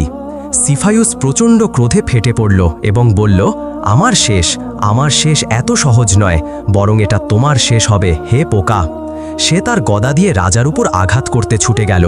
তাদের মধ্যে তুমুল যুদ্ধ শুরু হলো, তলোয়ারের বিরুদ্ধে গদা, বিবেকের বিরুদ্ধে বর্বরতা। যুদ্ধ যত দীর্ঘ হচ্ছিল, সিফাইউস ততই ক্লান্ত হয়ে পড়ছিল। সালাহুদ্দিন সুযোগ বুঝে তার সমস্ত শক্তি একত্র করে একটি চূড়ান্ত আঘাত করলেন। তার তলোয়ার দানবের বুক ভেদ করে তার হৃদয় ছিন্ন করল। সিফাইউস ব্যথায় চিৎকার করে উঠল এবং তার শেষ নিঃশ্বাস ত্যাগ করল। সে বিস্ময়ে বলল, এটা অসম্ভব, আমি ভেবেছিলাম আমি অমর। সালাহুদ্দিন তাকে বাধা দিয়ে বললেন, অমরত্ব মন্দ শক্তির মধ্যে নয়, সত্য ও ন্যায়ের মধ্যে থাকে। তোমার মতো অহংকারীদের ইতিহাস অমর করে না, বরং তাদের কালো পাতায় চিরতরে সমাহিত করে। এভাবে দুষ্ট সিফাইউসের শেষ হল রাজার একটি নির্ণায়ক আঘাতে। তার বিশাল দেহ মাটিতে পড়তেই চারপাশে নিস্তব্ধতা নেমে এলো। আকাশ বজ্রের ঝলকানিতে উজ্জ্বল হয়ে উঠল এবং আকাশ থেকে ফুল বর্ষিত হল এই মহান বিজয়ের সম্মানে। সিফাইউসের জাদুতে যারা পাথরে পরিণত হয়েছিল, তারা আবার তাদের মানব রূপে ফিরে এলো। রবিউ এবং ফারিস তাদের মানব রূপে ফিরে এলো। তারা একে অপরকে দেখে আনন্দাশ্রু নিয়ে জড়িয়ে ধরল। সিফাইউসের অন্ধকারের যুগ শেষ হয়ে গেল। গুহার দরজা খুলে গেল। রাজকন্যা যখন গুহা থেকে বেরিয়ে তার স্বামী এবং তার ভাইকে সুস্থ অবস্থায় দেখল, তখন সে আনন্দে স্থির হয়ে গেল। তার মুখ বিস্ময় ও আনন্দে ভরে গেল। রবিও তার স্ত্রীকে দেখে দ্রুত তার দিকে ছুটে গেল এবং তাকে উষ্ণভাবে জড়িয়ে ধরল। তারা দুজনে আনন্দাশ্রুতে একে অপরকে আলিঙ্গন করল। চারদিক থেকে উচ্চ স্বরে হর্ষধ্বনি উঠল, বিজয় হোক সালাহুদ্দিনের, সালাহুদ্দিনের সাহসিকতা দীর্ঘজীবী হোক। রবিউ তার স্ত্রী ও ভাই ফারিসের সাথে রাজার কাছে এলো। তারা সবাই হাত জোড় করে তার প্রতি কৃতজ্ঞতা প্রকাশ করল। রবিউ চোখে পানি নিয়ে বলল, হে মহারাজ, কোন শব্দ দিয়ে আমরা আপনাকে ধন্যবাদ দেব? আপনি প্রমাণ করেছেন যে আপনি যা বলা হয় তার চেয়েও মহান। কিছুক্ষণ পর রবিউ, তার ভাই ফারিস এবং তার স্ত্রী রাজকন্যা তাদের দেশে ফিরে গেল। তাদের হৃদয় আনন্দ ও শান্তিতে পরিপূর্ণ। যখন তাদের মা তার দুই ছেলেকে পুরোপুরি সুস্থ অবস্থায় দেখল, তখন সে তাদের দিকে ছুটে গিয়ে তাদের বুকে জড়িয়ে ধরল। ফারিসের স্ত্রী তার স্বামীকে কাঁদতে কাঁদতে জড়িয়ে ধরল এবং আকাশের দিকে তাকিয়ে আল্লাহ ও মহৎ রাজার প্রতি কৃতজ্ঞতা প্রকাশ করল, যিনি তাদের এই দুর্যোগ থেকে মুক্তি দিয়েছেন। রাজকন্যা, যে একসময় সাপের কবলে পড়েছিল এবং পরে সিফাইউসের বন্দী হয়েছিল, তার সব দুঃখ ভুলে গেল। সে তার স্বামী রবিউর সাথে সুখ ও শান্তিতে জীবনযাপন শুরু করল। তাদের জীবনে আর কখনো কোনো সাপ বা শয়তানের বিপদ এলো না। এদিকে রাজা তার শহরে ফিরলেন। শহরের মানুষ তাকে বিজয় বীরের মতো স্বাগত জানালো। সবাই তার ফিরে আসার জন্য উল্লাস করল, কারণ তিনি সিফাইউসের দুষ্টতা থেকে তাদের মুক্তি দিয়েছিলেন। রাজ্যে আনন্দের জোয়ার বয়ে গেল। কত মা তার সন্তানকে ফিরে পেল, কত বোন তার ভাইয়ের হাসি ফিরে পেল, কত স্ত্রী তার জীবনসঙ্গীকে ফিরে পেল। এর কোনো সীমা ছিল না। দীর্ঘ বছরের বিচ্ছেদের পর রাজা তাদের সন্তান ও প্রিয়জনদের ফিরিয়ে দিয়েছিলেন। এই মহাকাব্যের সারাংশ এখানেই প্রকাশ পায়। সিফাইউস শুধু একটি শয়তান ছিল না, সে ছিল অহংকার, নিষ্ঠুরতা এবং ন্যায়ের বিরুদ্ধে বিদ্রোহের প্রতীক। রাজা সালাহুদ্দিন আমাদের শিখিয়েছেন যে ধৈর্য, প্রজ্ঞা, সাহস এবং ন্যায় দিয়ে মানুষ সবচেয়ে ভয়ানক অভিশাপকেও জয় করতে পারে। তিনি শুধু বিজয়ের জন্য লড়েননি, বরং মানব জাতিকে ভয় ও অবিচারের কবর থেকে মুক্ত করার জন্য লড়েছেন। তিনি লড়েছেন সেই অহংকারের বিরুদ্ধে যা মানুষকে ভাবায় যে তারা স্রষ্টার উপরে। রবিউ ও ফারিস ভ্রাতৃত্বের সবচেয়ে সুন্দর উদাহরণ স্থাপন করেছেন। রাজকন্যা বিশ্বস্ততা ও আনুগত্যের প্রতীক হয়ে উঠেছেন। আর যারা সিফাইউসের জাদুতে পাথরে পরিণত হয়েছিল, তারা জীবনে ফিরে এসে প্রমাণ করেছে যে সত্য যদিও দেরিতে প্রকাশ পায়, তবু যখন আসে তখন সব কিছুকে উলটপালট করে দেয়। অবশেষে হৃদয় থেকে ধন্যবাদ আমার প্রিয়জনদের, যারা এই মহাকাব্যিক গল্পের শেষ পর্যন্ত আমাদের সাথে ছিলেন। আমি আশা করি আপনারা আমাদের প্রচেষ্টার প্রশংসা করবেন। দয়া করে লাইক বাটনে ক্লিক করুন এবং সাবস্ক্রাইব করুন। মন্তব্যে আমাদের প্রিয় নবীর জন্য দোয়া করুন। হৃদয় থেকে ধন্যবাদ। আপনাদের প্রিয় হামাদান ভয়েসের সাথেই থাকুন। রাব্বে কারিম সবাইকে ভালো রাখুন, সুস্থ রাখুন। দেখা হচ্ছে পরবর্তী ভিডিওতে। আল্লাহ হাফেজ।